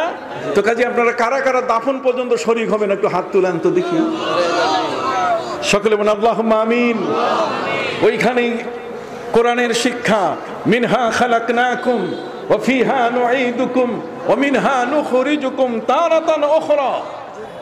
মিনহা খালাকনাকুম, লাশের কবরে যখন আপনি মাটি দিচ্ছেন, হাতের মধ্যে সেই মাটি আপনি নিলেন, মাটি দিয়ে আমাদের সৃষ্টি। আল্লাহ বলেন ইয়া আইয়ুহান নাসু ইন্না খালাকনাকুম মিন তুরাব। রে পৃথিবীর মানুষ, আমি তোমাদেরকে মাটি দিয়ে সৃষ্টি করেছি।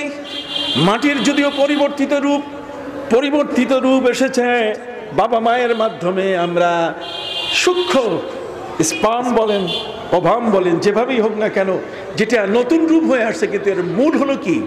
মাটি। কতক্ষণ? ইন্না খালাকনাকুম মিন তুরাব। আর সেই মাটি আমার হাতে দিয়ে আমার বাবার বুকের উপরে মাটি চাপাইয়ে দেওয়ার সময় আমার আল্লাহ আমাকে তালিম দিচ্ছেন, মিনহা খালাকনাকুম, পড়ুন, মিনহা খালাকনাকুম ওয়া ফিহা নুঈদুকুম ওয়া মিনহা নুখরিজুকুম তারাতান উখরা।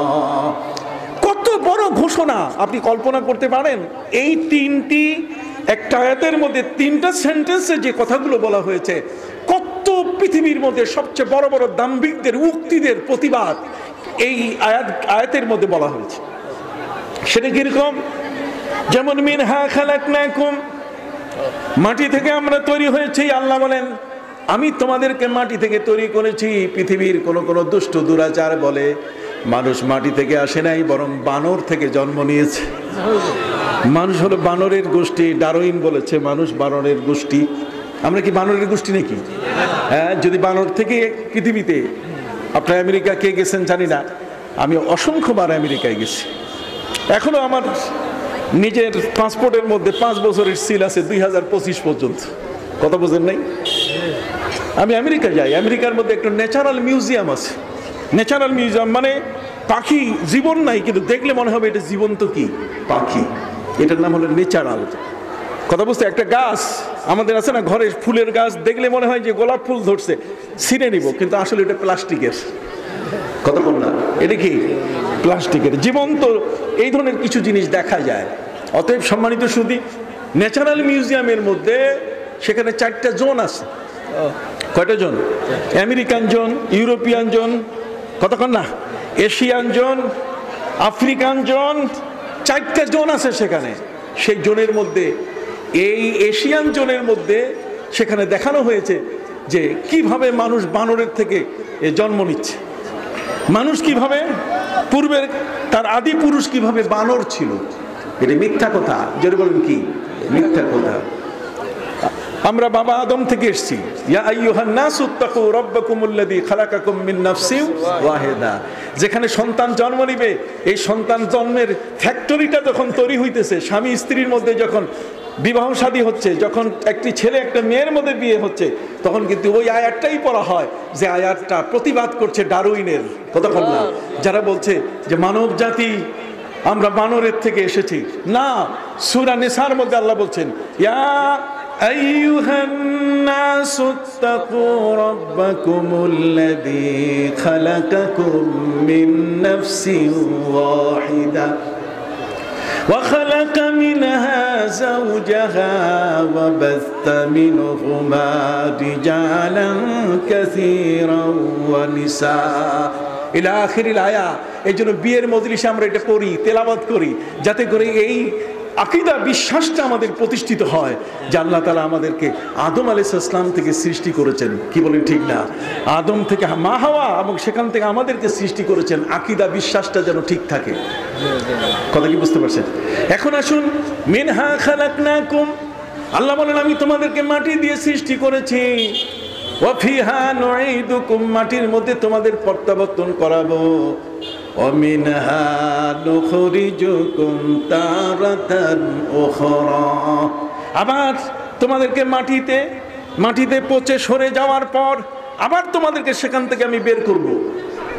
পৃথিবীর বেঈমান যারা, তারা বলছে না, এটা মিথ্যা কথা, মানুষ মরে গেলে পরে আবার ফিরে আসবে না। তবে হ্যাঁ, এই সম্পর্কে বিভিন্ন ধরনের উক্তি আছে। কেউ কেউ পুনর্জন্মবাদী যারা, কথা কন, পুনর্জন্মবাদী বুঝেন?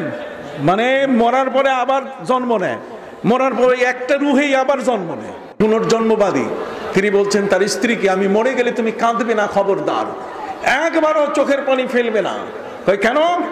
আবার ফিরে আসবো, আমি মরে গেলে গেলাম, তারপর তো আবার ফিরে আসবো। স্ত্রী বলছে তাহলে স্বামী তোমার কোন জায়গায় দেখা পাবো কও। তোর স্বামী বলছে ধানসিঁড়ি নদীর পাশে। তাহলে কি রূপে তোমাকে দেখবো? মানব রূপে? কয় না, কাউয়া কাউয়া কাক রূপে দেখবে। আবার আসিব ফিরে ধানসিঁড়িটির তীরে, আবার আসিব ফিরে ধানসিঁড়িটির তীরে। এই বাংলায় হয়তোবা মানুষ নয় শঙ্খচিল হয়ে শালিকের বেশি, হয়তোবা মানুষ নয় ভোরের নবান্ন হয়ে ভোরের কাক হয়ে। কথা বুঝেন নাই? আমি ভোরের কাক হয়ে আসবো। তাহলে দেখেন, পৃথিবীতে পুনর্জন্মবাদী, আর এটাকে প্রতিষ্ঠিত করেছে ক্ষুদিরাম। কে? ক্ষুদিরাম তার মাকে বলছে, একবার বিদায় দাও মা ঘুরে আসি, একবার বিদায় দাও মা ঘুরে আসি, হাসি হাসি পড়ব ফাঁসি দেখবে ভারতবাসী, একবার বিদায় দাও মা ঘুরে আসি। এগুলো বদ আকীদা, এগুলোর মাধ্যমে আমাদের দৃষ্টিভঙ্গি নষ্ট করতে চেয়েছে। তার মানে মরার পরে আবার পৃথিবীতে ফিরে আসবে, কেউ কাক হয়ে, কেউ শালিক হয়ে, কেউ পৃথিবীর মধ্যে শঙ্খচিল হয়ে আসবে। নাউযুবিল্লাহি মিন যালিক। আছে না এর প্রবক্তা? সম্মানিত শুধু যারা চরম কাফের, পরকালকে বিশ্বাস করে না, তাদের মধ্যে একজন হলো শেক্সপিয়ার। নাম কি?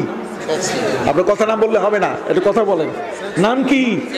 শেক্সপিয়ার। শেক্সপিয়ার বলছে দুনিয়াটা মস্ত বড়, খাও দাও ফুর্তি করো। পৃথিবীটা বিশাল, এটা এনজয়ের জায়গা, এটা পেট তাজা করার জায়গা, এটা শুধু চর্বি বাড়াবার জায়গা। যা মন চায় তাই খাও, ইজ্জত নষ্ট করো, সম্মান নষ্ট করো, যা মন চায়। তোমার জীবনের স্বাদ আনন্দ, নাটক, নোবেল, থিয়েটার, ওই যে কি বলে জলসা, আর অন্যান্য জি বাংলা, ওই সব দেখো, কোনো অসুবিধা নেই। দুনিয়াটা মস্ত বড়, খাও দাও কি ফুর্তি করো। আমি শেক্সপিয়ারের বাড়িতে গেছি লন্ডনে। আমি কোথায়? শেক্সপিয়ারের বাড়িতে গেছি। জরাজীর্ণ হয়েছে তার বাড়ি। আমি আর কবি রুহুল আমিন খান দুইজনে মিলে একসাথে।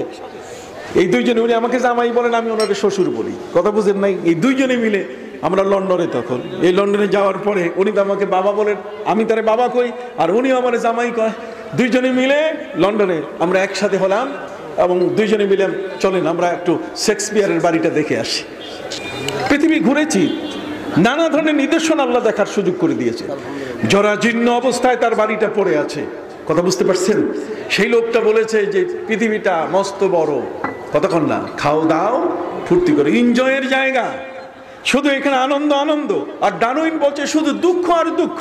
আর রামেন্দ্র সুন্দর ত্রিবেদী, কলকাতার একজন লেখক, উনি বলছেন যে আমি মাপতেই পারলাম না যে পৃথিবীতে দুঃখ বেশি না সুখ বেশি, সুখ আর দুঃখ, সুখটা বেশি না দুঃখটা বেশি, মাপতে পারলাম না।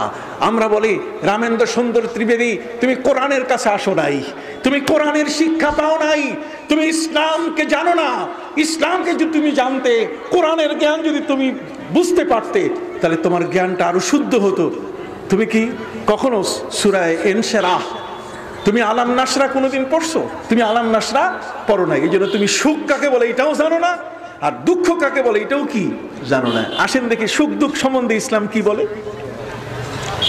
সুখ এবং দুঃখ সম্পর্কে ইসলাম বলে, আল্লামা মোল্লা জীবন তিনি এমনিও বলেছেন, ইজাস্তাদ্দাত বিকাল বালওয়া ফাফাক্কির ফি আলাম নাশরাহ, ইজাস্তাদ্দাত বিকাল বালওয়া ফাফাক্কির ফি আলাম নাশরাহ ওয়া উসরুকা বাইনা ইউসরাইনি ইজা ফাক্কারতাহু ফাফরাহ।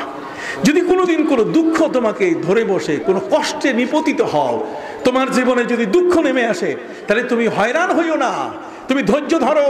একটা দুঃখ, একটা কষ্টের বিনিময়ে দুইটা সুখ তোমার জন্য অপেক্ষা করছে। কয়টা? দুইটা। শান্তি কয়টা? দুইটা। তাহলে দুঃখের চেয়ে সুখ বেশি না, না কম?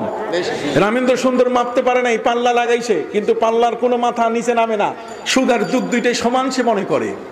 কিন্তু আমার ইসলাম বলছে না, তুমি যদি ধৈর্যটাকে মেনে নিতে পারো, ওয়ালানাবলুওয়ান্নাকুম বিশাইইম মিনাল খাউফি ওয়াল জু' ওয়া নাকসিম মিনাল আমওয়ালি ওয়াল আনফুসি ওয়াস সামারাত ওয়া বাশশিরিস সাবিরিন। ধৈর্যের সাথে আল্লাহর মহাপরীক্ষায় যদি তুমি উত্তীর্ণ হও, তাহলে তুমি দেখবে একটি সুখের বিনিময় কি দুইটা, একটি দুঃখের বিনিময় কি দুইটা সুখ। কোরআনে আল্লাহ বলছেন, ওমা ইউহাজির ফি সাবিলিল্লাহ, যে ব্যক্তি আল্লাহর রাস্তায় হিজরত করে, দুঃখ কষ্ট তার সমস্ত মাল সম্পদ রেখে দিয়ে, আল্লাহ বলছেন ইয়াজিদ ফিল আরদি মুরাগামান কাসীরান ওয়া সাআহ। কথা বোঝেন নাই? সে আল্লাহর যে ভূমিতে সে যাবে, সেখানে আল্লাহ তাআলা তাকে এত বেশি পরিমাণ শান্তি দান করবেন। ইয়াজিদ ফিল আরদি মুরাগামা, মুরাগামা শব্দের অর্থ মহাশান্তি, মহাশান্তি দান করবেন। ওয়া সাআহ, এবং এত প্রশস্ততা দিয়ে দিবেন যে দুঃখটাকে সে ভুলে যাবে। চিৎকার দিয়ে বলেন, দুঃখটাকে সে কি ভুলে যাবে। বাবা কিছু বুঝতেছেন আপনারা? কিছু বোঝা যায়? অতএব সম্মানিত সুধী, এই পৃথিবীর জীবনের পরে আরো জীবন আছে কিনা? আছে কিনা? যদি না থাকতো, তাহলে জীবনে কোনোদিন কবি জসিমউদ্দিন তার নাতিকে নিয়ে দাদির কবর দেখিয়ে তিনি চোখের পানি ফেলতেন না। তিনি বলেছেন, ওইখানে তোর দাদির কবর, ডালিম গাছের তলে 30 বছর ভিজিয়ে রেখেছি দুই নয়নের জলে। তার মানে দাদি এখনো পৃথিবীতে আসে নাই। তিনি জানেন, তিনি বিশ্বাস করেন যে এই দাদি আর পৃথিবীতে ফিরে আসবে না। কাজে জীবনানন্দ দাশ আর ক্ষুদিরামের বক্তব্য শুদ্ধ নয়। কথা কর না, শুদ্ধ নয়। কবি দিয়ে কবিকে ঠেকাইতেছি, দলিল দিতেছি না। একজন কবিকে দিয়ে আরেকজন কবিকে কি করতেছি? ঠেকাইতেছি। কথা বলেন নাই তো? কাজে সম্মানিত শুধু এখন আসেন কোরআনের কথা। কোরআনের মধ্যে কাফের যারা, কাফের কাকে বলে? কাফের মানে নাই, কিছুই নাই। কাফের মানে জিরো। কাফের শব্দের অর্থ নেগেটিভ। কতক্ষণ না? নফি, নফি একটা আছে নফি, এটা কি? ইসবাত। বলেন না নফি ইসবাত, সবাই বলেন নফি ইসবাত। বলেন নফি, বলেন কি? নাই। এখন কাকে বলে আমি একটু বলি, আপনারা সবাই আমার সাথে বলেন। নফি মানে নাই, তার মানে লা ইলাহা, কোন না? লা ইলাহা, এটা নফি, তার মানে কোনো ইলাহ নাই। কতক্ষণ না? লা ইলাহা। এরপরে ইসবাত, তার মানে পজিটিভ। ইল্লাল্লাহ, কে আছে? আল্লাহ আছে। তাহলে আমার কলেমার মধ্যে নেগেটিভ আবার কি পজিটিভ আছে। নেগেটিভ পজিটিভ না হলে লাল লাইট জ্বলে না। কতক্ষণ না? লাল আর সবুজ একসাথে হলে লাইট জ্বলে, নেগেটিভ আর পজিটিভ, এই কলেমাটা যখন কোনো ব্যক্তি পড়ে তখন তার কলমের মধ্যে ঈমানের নূর জ্বলে উঠে। এই জন্য পীর মাশায়েখ ওলিয়া উলিয়া তারা এই কালেমায় তৈয়বার তারা সবক দেন, এই কালেমা তৈয়বার জিকির তারা শিখান। কি করুন? আর ওই মৌলবী দাম্মামে বসে বলতেছে এগুলা নাকি নাই। কতক্ষণ না মৌলবী দাম্মামে বসে বলতেছে আমাদের জেকের আজকার নাকি এগুলো কিছুই নাই। আরেকজন বলতেছে আল্লাহর নামে জেকের করতে হবে, কোরআনে কোথাও নাই।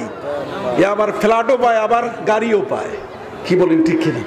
সম্মানিত সুধী ভাইদের খেদমতে আরজ করতে চাই, কোরআন সঠিকভাবে বুঝতে গেলে ইমাম আহমদ বিন হাম্বলের ওই জীবনীটা পড়তে হবে, যে যার জানাজার নামাজের মধ্যে শরীক হয়েছেন কত লোক? 6 লক্ষ। 6 লক্ষ মানুষ একটা জানাজায় কাউকে ডাকা হয় নাই, আমন্ত্রণ জানানো হয় নাই। কোনো মেঠোফোন ছিল না, কোনো নেট ছিল না, কোনোভাবে সারা পৃথিবীতে ছড়িয়ে দেওয়ার মতো কোনো ফেসবুক ছিল না, ইউটিউব ছিল না, টুইটার ছিল না, কিছুই ছিল না। অথচ সারা পৃথিবীর বিভিন্ন অঞ্চলের মানুষ, কালো সাদা বিভিন্ন বর্ণের মানুষ, বিভিন্ন ভাষাভাষীর মানুষ তার জানাজায় শরীক হয়েছেন। 6 লক্ষের মতো এত বিশাল জানাজা, সেই সময়কালের বিরল একটি ঘটনা। 12.5 লক্ষ হাদিসের হাফেজের জানাজার নামাজে এতগুলো মানুষের অংশগ্রহণ। জানাজার নামাজ শেষ হয়ে গেল, ইমাম আহমদ ইবনে হাম্বল রাহমাতুল্লাহ আলাইহিকে দাফন করা হলো। দাফন করার পরে এই 6 লক্ষ মেহমান, বিদেশি মেহমান, কি করে তারা আসলেন? ফিলিপাইন থেকে। কতক্ষণ না ফিলিপাইন থেকে, ম্যানিলা থেকে বাগদাদ পর্যন্ত যাওয়া সেই সময়কালে কম কথা। যখন এই ধরনের উন্নত মানের যানবাহন ছিল না, তখন আল্লাহ পাক রব্বুল আলামিন তার প্রিয় বান্দা ওলিদের জন্য যানবাহন ব্যবহার করেছেন। কেউ তো মাছের পিঠে সোয়ার হয়ে দেশে এসেছেন, সুবহানাল্লাহ। প্লেন ছিল না সে দেশে, হেলিকপ্টার ছিল না আসার। এই দেশে ঠিক এমনি করে অন্য কোনো যানবাহন, কোনো প্রাইভেট কার অথবা কোনো ট্রেন লাইন, ট্রেনের মাধ্যমে এই জমিনের মধ্যে আসবেন, আল্লাহর দিন প্রচার করবেন, পূজার হাত থেকে মানুষগুলোকে রক্ষা করবেন। মাছের পূজা, গাছের পূজা, নানা ধরনের পূজার থেকে মানুষগুলোকে রক্ষা করবেন। তাদের কোনো যানবাহন ছিল না। এই জন্যই আল্লাহ পাক রব্বুল আলামিন তাদেরকে যানবাহন দিলেন কি? মাছ। কি দিলেন? মাছের পিঠে সওয়ার হয়ে এই জমিনের মধ্যে আসলেন হযরত শাহ সুলতান মাহমুদ বালখি রহমতুল্লাহ আলাইহি। আর কুমিরের পিঠের উপরে সওয়ার হয়ে আসলেন বাংলার মাটিতে 2 জন ব্যক্তি। কয়জন? 2 জন। একজন আপনার পাশে আছেন শুয়ে, আর একজন শুয়ে আছেন রাজশাহীর সেই পদ্মা নদীর দরগা ঘাটে হযরত শাহ মাকদুম রূপস রহমতুল্লাহ আলাইহি। আরেকজন শুয়ে আছেন হযরত শাহ মিরান রহমতুল্লাহ আলাইহি। কথা কন না, শাহ মিরান।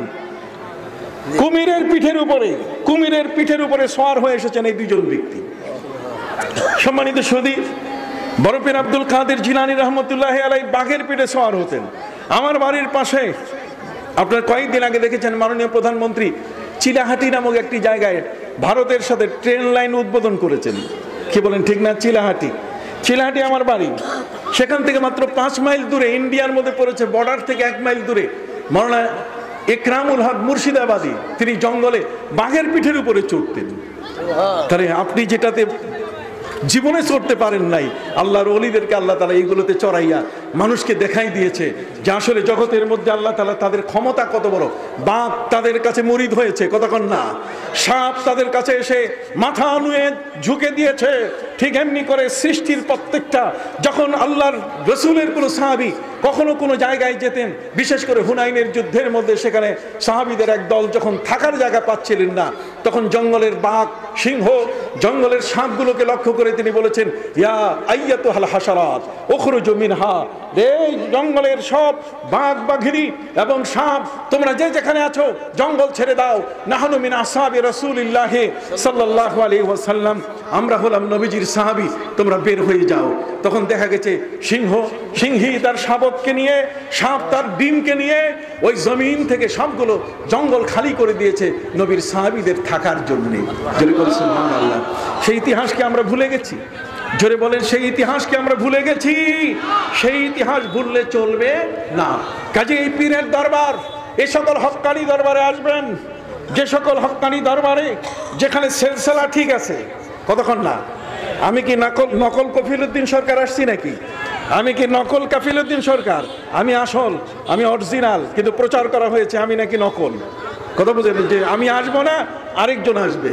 এটা মিথ্যা কথা, কতক্ষণ না, এগুলো মিথ্যা কথা। আমার নকল কেউ আছে বাংলাদেশে, এটা আমার জানা নাই, কথা বুঝেন নাই? আমার নকল আর কেউ আছে জানা নাই, কি বলেন ঠিক না? ইউটিউব খুলে দেখেন আমার চেহারার সাথে মিল আছে কিনা, কথা বলেন। তারপরে যদি আপনি দেখতে চান যে আপনি যে গভর্নর হলেন, যদি দেখতে চান তো এর মধ্যে আছে কিনা, আসে নাই, ডকুমেন্ট আছে পকেটে, কথা বুঝেন নাই? নকল না, আমি আসল, কতক্ষণ না, আমি কিন্তু নকল না, আমি কি আসল। এই যে মন্ত্রণালয়ের দলিল আছে, সবকিছু আছে। অতএব সম্মানিত সুধী, আমি আপনাদের খেদমতে বিনয়ের সাথে বলতে চাই, ইমাম আহমদ বিন হাম্বল রহমতুল্লাহ আলাইহি জানাজার নামাজে 6 লক্ষ ব্যক্তি কিভাবে জানলেন? ফিলিপাইন থেকে আসছেন, মায়ানমার থেকে গিয়েছেন, জাপান থেকে গিয়েছেন, সারা পৃথিবীর জমিনের মধ্যে নবী করিম সাল্লাল্লাহু আলাইহি ওয়াসাল্লাম বলেছেন, আল আখিয়ারু ফি কুল্লি কারইনিন 500, প্রত্যেকটি যুগের মধ্যে আল্লাহর যে আখিয়ার বান্দা, দরবেশ বান্দা, এরা 500 সারা পৃথিবীতে ছড়িয়ে আছে। সারা পৃথিবীতে কি ছড়িয়ে আছে?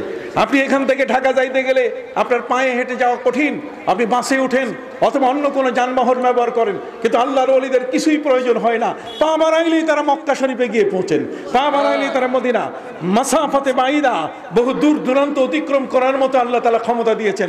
আকায়েদে নসফি আপনি পড়ে দেখুন, আমাদের আকীদা, আমাদের বিশ্বাস যে আল্লাহর সাথে যদি বন্ধুত্ব হয়ে যায়, আল্লাহর ওলিরা প্রতি ওয়াক্তের নামাজ কাবা ঘরে পড়ে আবার ফিরে আসতে পারে। জোরে করে সুবহানাল্লাহ, এই ক্ষমতা আছে। হাজিরিন, এই জ্ঞান আপনাকে কে দিবে? এই জ্ঞান তো আপনাকে দেওয়ার মতো ক্লাসে আপনি বসেন নাই, আপনি সেই ওস্তাদের কাছে যান নাই, সেই খানকায় আপনি যান নাই। খানকাও তো একটা ক্লাস, কি বলেন ঠিক কিনা? এখানেও তো এই শিক্ষার একটা জায়গা, কিন্তু সেই খানকায় আপনি কখনো আসেন নাই, খানকা আপনি চিনেন না।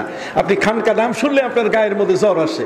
ইমাম বুখারী রহমতুল্লাহ আলাইহির মতো এমন একজন ব্যক্তি, যিনি বুখারী শরীফ লিখেছেন, কত বড় আলেম, তিনি তার বুখারী শরীফের প্রথম খণ্ডের 2য় বা 3য় পৃষ্ঠা আপনি খুলে দেখেন, সেখানে তিনি স্পষ্ট করে বলে দিয়েছেন, তিনি বলে দিয়েছেন যে খবরদার, প্রিয় নবী সাল্লাল্লাহু আলাইহি ওয়াসাল্লামের সাথে তার আমল নিয়ে যদি কেউ বাড়াবাড়ি করে, বাড়াবাড়ি বলতে গেলে 3 জন সাহাবী এসেছিলেন নবীর আমল জানতে, নবীজি ঘরে ছিলেন না, মায়েশা রাদিয়াল্লাহু তাআলার কাছে তারা জানলেন। মায়েশা বললেন, নবীজি কোরআন তেলাওয়াত করলে আর কখনো ছাড়তেন না। তিনি বললেন, নবীজি যখন রুকু করতেন, সেজদা করতেন, তখন তিনি সহজে মাথা উঠাতেন না, কতক্ষণ না। 3 জন সাহাবী 3টাই তারা আমল নিলেন। একজন বলছে সেজদা করব আর কখনো মাথা উঠাবো না সহজে, একজন বলে রুকু করব সহজে আর সোজা হব না, আরেকজন কোরআন তেলাওয়াত করব সহজে ছাড়বো না। ইন দ্য মিন টাইম নবীজি চলে এসেছেন। নবী করিম সাল্লাল্লাহু আলাইহি ওয়াসাল্লাম জিজ্ঞেস করলেন, তোমরা এসছো? তা আমরা এসেছি, কিন্তু আপনাকে তো হুজুর না পেয়ে মা আয়েশার কাছে আমরা আপনার আমল সম্বন্ধে জানলাম, অতএব আমরা 3 জনের সিদ্ধান্ত নিয়েছি আমরা এই আমলগুলো করব। নবীজি বলছেন, না, এগুলো তোমরা পারবে না। ফাত্তাকুল্লাহা মাস্তাতাতুম, কতক্ষণ না, ফাত্তাকুল্লাহা মাস্তাতাতুম, তোমাদের যতটুকু, কোরআনের আয়াত, এটা কোরআনের আয়াত, ফাত্তাকুল্লাহা মাস্তাতাতুম, যতটুকু শক্তি আছে তোমার, ততটুকু শক্তি দিয়ে তুমি আল্লাহকে ভয় করো, এতেই আল্লাহ খুশি হয়ে যাবেন।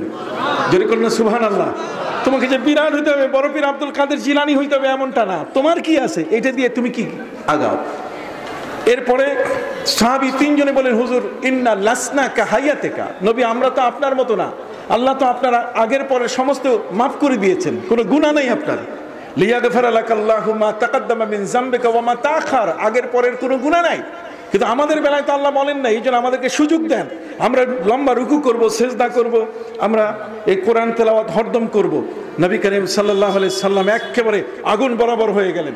তিনি বললেন, আনা আলামুকুম বিল্লাহ, আল্লাহর সম্বন্ধে তোমাদের চেয়ে আমি বেশি জানি। ওয়া আন্নাল মারিফাতা ফিলুল কলব, আর মারিফত হচ্ছে এটা কলবের কাজ। সুবহানাল্লাহ। সহিহ বুখারী খুলে দেখেন, সেখানে মারিফত শব্দ আসছে, আবার কলবের কথাও আসছে। তাহলে মারিফত আর কলব দুইটাই বুখারীতে আছে। আর মৌলভী খামাখা উৎপাত করে দাম্মামে বসে যে তাসাউফ বলতে গেলে কিছু নাই। আপনি কি কথা বুঝতে পারছেন? কথা বুঝে গেছে? আমি আলোচনা শেষ করব, যেহেতু আমার কিছু নিয়ম আছে। সম্মানিত শুধু আপনাদের খেদমতে বিনয়ের সাথে আরজ করতে চাই, ইমাম আহমদ ইবনে হাম্বল রাহমাতুল্লাহ আলাইহির খেদমতে এই 6 লক্ষ মানুষ আসলো কেমন করে? এটা ইলমে মারিফতের আধ্যাত্মিক জগতের তার। বাতাস দেখা যায় কিন্তু কথা শোনা যায় কিনা? কতক্ষণ না। এই যে আমি আসতেছিলাম, হুজুররা এখান থেকে আমাকে ফোন করলেন, আমি তাদের কথা বুঝতেছি, ওনারাও আমার কথা বুঝতেছেন। অথচ একজন আছেন বালিথোবায়, আর একজন মতলবে, একজন বালিথোবায়, একজন সেই সিরাট চরে, একজন বালিথোবায়, একজন সেই গোমতী ব্রিজের উপরে। তাহলে ওখানে কথা বলছে, এখানে আপনি শুনতে পান। আপনি কি দেখেছেন শব্দগুলো? কি দেখেছেন? কিন্তু বাস্তব তো, রিং হচ্ছে তো, আমার মোবাইল তো বাজতেছে। তাহলে এতগুলো বিশ্বাস করলে, তাহলে মাঝখানে যেটা আসলো, যেটা দেখা যায় না, এটা আপনি বিশ্বাস করবেন না কেন? যেটা দেখা যায় না ওইটাই তো মারেফত, কতক্ষণ না, ওইটা আপনার বুঝে নিতে হবে। ওইটা না বুঝলে আপনি কথা পাবেন না। আপনি কথাটা শুনতে গেলে ওই মাঝখানের নেটওয়ার্কটাও আপনার মেনে নিতে হবে। কি বলেন, ঠিক কিনা?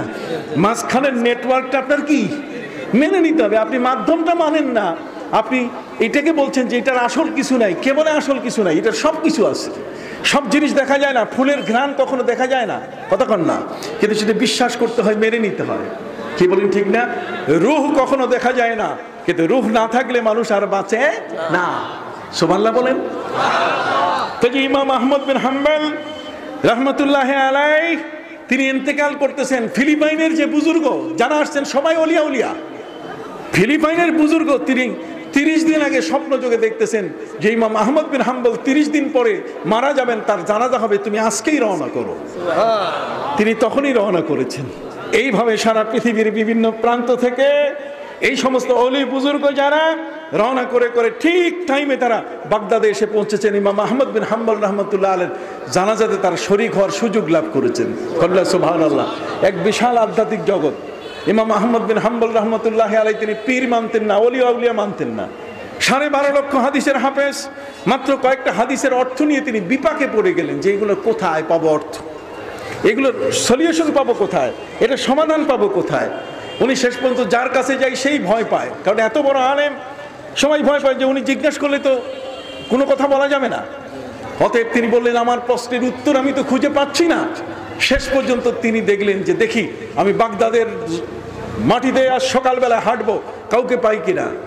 তিনি সেখানে পেয়ে গেলেন আবু হামজা নামে একজন বুজুর্গ। নাম কি? আবু হামজা, যার সম্পর্কে ইমাম আবু হানিফা রহমতুল্লাহ আলাইহি বলেছেন যে বাগদাদের জমিনের মধ্যে যদি কোনো শ্রেষ্ঠ বুজুর্গ থাকে তার নাম কি? আবু হামজা। সম্মানিত সুধী, হযরত ইমাম আহমদ বিন হাম্বল রহমতুল্লাহ আলাইহি তিনি তাকে দেখে মনে হয় তিনি এই বিশাল সূর্যের কাছে একটা ছোট্ট প্রদীপ নিভে যাওয়ার মতো। এই বুজুর্গের কাছে তিনি মনে হয় নিভে যাওয়ার মতো একটা ছোট্ট একটা ল্যাম্প বাতির মতো হয়ে গেলেন, আর বুজুর্গ হয়ে গেলেন বিশাল উজ্জ্বল এক সূর্যের মতো। উনি বলছেন যে আমি তার দিকে তাকাবার সাথে সাথে আমার সব আমি বিপন্ন হয়ে গেলাম। আমি কি ওনাকে প্রশ্ন করব এটাও কিং কর্তব্য বিমূঢ় হয়ে গেলাম। আমি শেষ পর্যন্ত আমার প্রশ্ন যখন করলাম যে আমি এই অর্থ বুঝতেছি না, আমি বলা শেষ করি নাই তার আগে তিনি উত্তর দিচ্ছেন। আমি বলা শেষ করি নাই তার আগে তিনি কি দিচ্ছেন? উত্তর দিচ্ছেন। আমি অবাক হয়ে গেলাম, কিরে আমার চেয়ে তো বড় আলেম উনি। আমি প্রশ্ন শেষ করি নাই তার আগে তিনি কি দিচ্ছেন? উত্তর দিচ্ছেন। ইমাম আহমদ বিন হাম্বল রহমতুল্লাহ আলাইহি তার সকল বিষয়ের সমাধান নিয়ে যখন ঘরে ফিরলেন, ঘরে ফেরার পরে তিনি তার ছেলেকে বলছেন, ইয়া ওয়ালাদি, ইয়া আমার প্রিয় পুত্র, ইত্তাবি মিন হাউলাইল্লাযিনা যাদু আলাইনা বিল ইলমি, তুমি এখন থেকে পীরের দরবারে যাবা, এখন থেকে এই দরবারে যাবা। পীর না হলেন লক্ষ কোটি আলেমের চেয়েও বেশি জ্ঞানী। সুবহানাল্লাহ। ইত্তাবি মিন হাউলাইল্লাযিনা যাদু আলাইনা বিল ইলমি, আল্লাহর ওলিদের ইলম আলেমদের চেয়ে বেশি, আলেমদের চেয়ে কি বেশি। ইমাম আহমদ বিন হাম্বলের কথা তিনি বলছেন, ওয়াহুম উলুল হিম্মা। উলুল হিম্মা মানে তাদের বুকের সাহস এত বড় যে গোবিন্দ রাজের সাথে সেখানে যুদ্ধ করে সেই জায়নামাজ বিছাই দিয়ে নদী, সিলেটের নদী পাড়ি দিয়েছেন। কি বলেন, ঠিক না? তাদের বুকের সাহস এত বড়। ওয়াজহদ, এবং তাদের মধ্যে সেই জহদ, দুনিয়া বিমুখতা, টাকা পয়সা, গেরদা, বাড়ি গাড়ি, এগুলো তাদের জীবনে প্রয়োজন নয়, বরং আল্লাহর দ্বীনকে প্রচার করাই হলো তাদের কি উদ্দেশ্য। এই ধরনের মহান ব্যক্তি এই বাংলার জমিনের মধ্যে এসেছেন, কথা কন না। তাদের মাধ্যমে আজকে দিন আমরা পেয়েছি, আলহামদুলিল্লাহ। নতুন করে মোল্লা যারা আসছে, নতুন করে যারা আজকে বক্তব্য শোনাচ্ছে, বুকে হাত বাঁধতে হবে, আমিন জোরে পড়তে হবে, সূরা ফাতিহা ছাড়া নামাজ হবে না। এরা হলো নতুন ফকির, কথা কন না। এরা নতুন, এমনি পুরাতন ফকির ভাত পায় না, আর নতুনগুলো এসে ডিস্টার্ব করতেছে, কথা কন না। সম্মানিত শুধু আপনাদের খেদমতে আরজ করতে চাই, এটি একটি উদাহরণস্বরূপ বললাম, এটা দলিল নয়। আমি আপনাকে বললাম যে এ দেশের পীর মাশায়েখ ওলিয়া উলিয়া আমি তাদেরকে চ্যালেঞ্জ করে বলতে চাই, আমি নয়, আমি একজন সাধারণ ব্যক্তি, সৈয়দ আমিমুল ইহসান আল মুজাদ্দিদি আল বরকতি রহমতুল্লাহ আলাই, যিনি আলিয়া মাদ্রাসার বড় মাপের একজন মুফতি ছিলেন, মাদ্রাসায় আলিয়া সরকারি আলিয়ার মুফতি ছিলেন, যিনি বাইতুল মোকাররমের খতিব ছিলেন, তিনি নিজে মিলাদও করেছেন, কিয়ামও করেছেন। তাহলে মিলাদও পড়লেন কি কিয়ামও করলেন। ওনার সে তুমি বেশি বুঝলা, ওনার সে তোমার এলেমের ভান্ডার বেশি হয়ে গেল। কতক্ষণ না এদেশে সারসিনা দরবারের হযরত শাহ সুফি নিসারউদ্দিন রহমতুল্লাহ আলাই, আবু জাফর মোহাম্মদ সালেহ রহমতুল্লাহ আলাইয়ের মতো ব্যক্তি, তারা মিলাদও পড়েছেন, কিয়ামও করেছেন। যদি মিলাদ কিয়াম বেদাতি হতো, বেদাতি তো কোনোদিন ওলি হতে পারে না। কতক্ষণ, অথচ তার কি ওলি, জোরে বলেন, তারা কি ওলি। কাজে আমি আর আলোচনা লম্বা করব না। এখানে যে পীরে কামেল জমিরউদ্দিন রহমতুল্লাহ আলাই প্রতিষ্ঠিত আজকের এই দরবারের তার আওলাদ পর্যন্ত এবং অন্যান্য যারা আছেন, আমি তাদেরকে বিনয়ের সাথে বলবো, জাতির খেদমতের জন্য যারা আছেন তারা যেন সঠিক খেদমতটি পায়। কি বলেন, ঠিক কিনা? সিলসিলা যেন কাটা না যায়। কতক্ষণ না সিলসিলা যেন কাটা যায়। সিলসিলা কাটা যায় কেমনে জানেন? কাটা যায়, তার মানে ঘুড়ি আকাশে উড়ে, কিন্তু ঘুড়ি আকাশে উড়লে ঘুড়ির যে সুতাটা এটা লাটাইয়ের সাথে লাগানো থাকে। যদি লাটাইয়ের সাথে লাগানো থাকে তাহলে লাটাইওয়ালা যখন টান দেয় ঘুড়িটা চলে আসে, আর যখন সুতা ছাড়ে তখন কি আকাশে আরো দূরে যায়। কতক্ষণ না? কিন্তু সুতাটা যদি ছিঁড়ে যায় লাটাইয়ের সাথে, তাহলে কি ওইটা যাইয়া আর আসে না। ওইটা কোনো জঙ্গলে পড়ে, আর না হলে কোনো নর্দমায়, না হলে কোনো পচা জায়গায়, না হলে বাঁশ গাছের মাথায় যাইয়া এটা বেজে থাকে। কাজে এরকম যেন কখনো না হয়। লাটাইয়ের সাথে সম্পর্ক সবসময় কি ঠিক থাকতে হবে। আল্লাহ পাক রব্বুল আলামিন যেন কবুল করেন সকল আমিন। অনেকগুলো বই আছে আমার, যতগুলো ওয়াজ করলাম সব তো আর এই বইয়ের ওয়াজ তো আর এখানে আনা সম্ভব না। 113 মাসলায় বিভ্রান্তির সমাধান মৌলবী আমার ঘরে খায়, আর আমাকে শবে বরাত করতে দেয় না। কথা বুঝতে পারছেন? এই শবে বরাতের উপরে, নবীর রওজা জিয়ারতের উপরে, হজরে আসওয়াদের উপরে, মাকামে ইব্রাহিমের উপরে, জান্নাতুল বাকির উপরে বই আমার লেখা আছে, অনেক বই, প্রায় 30টা।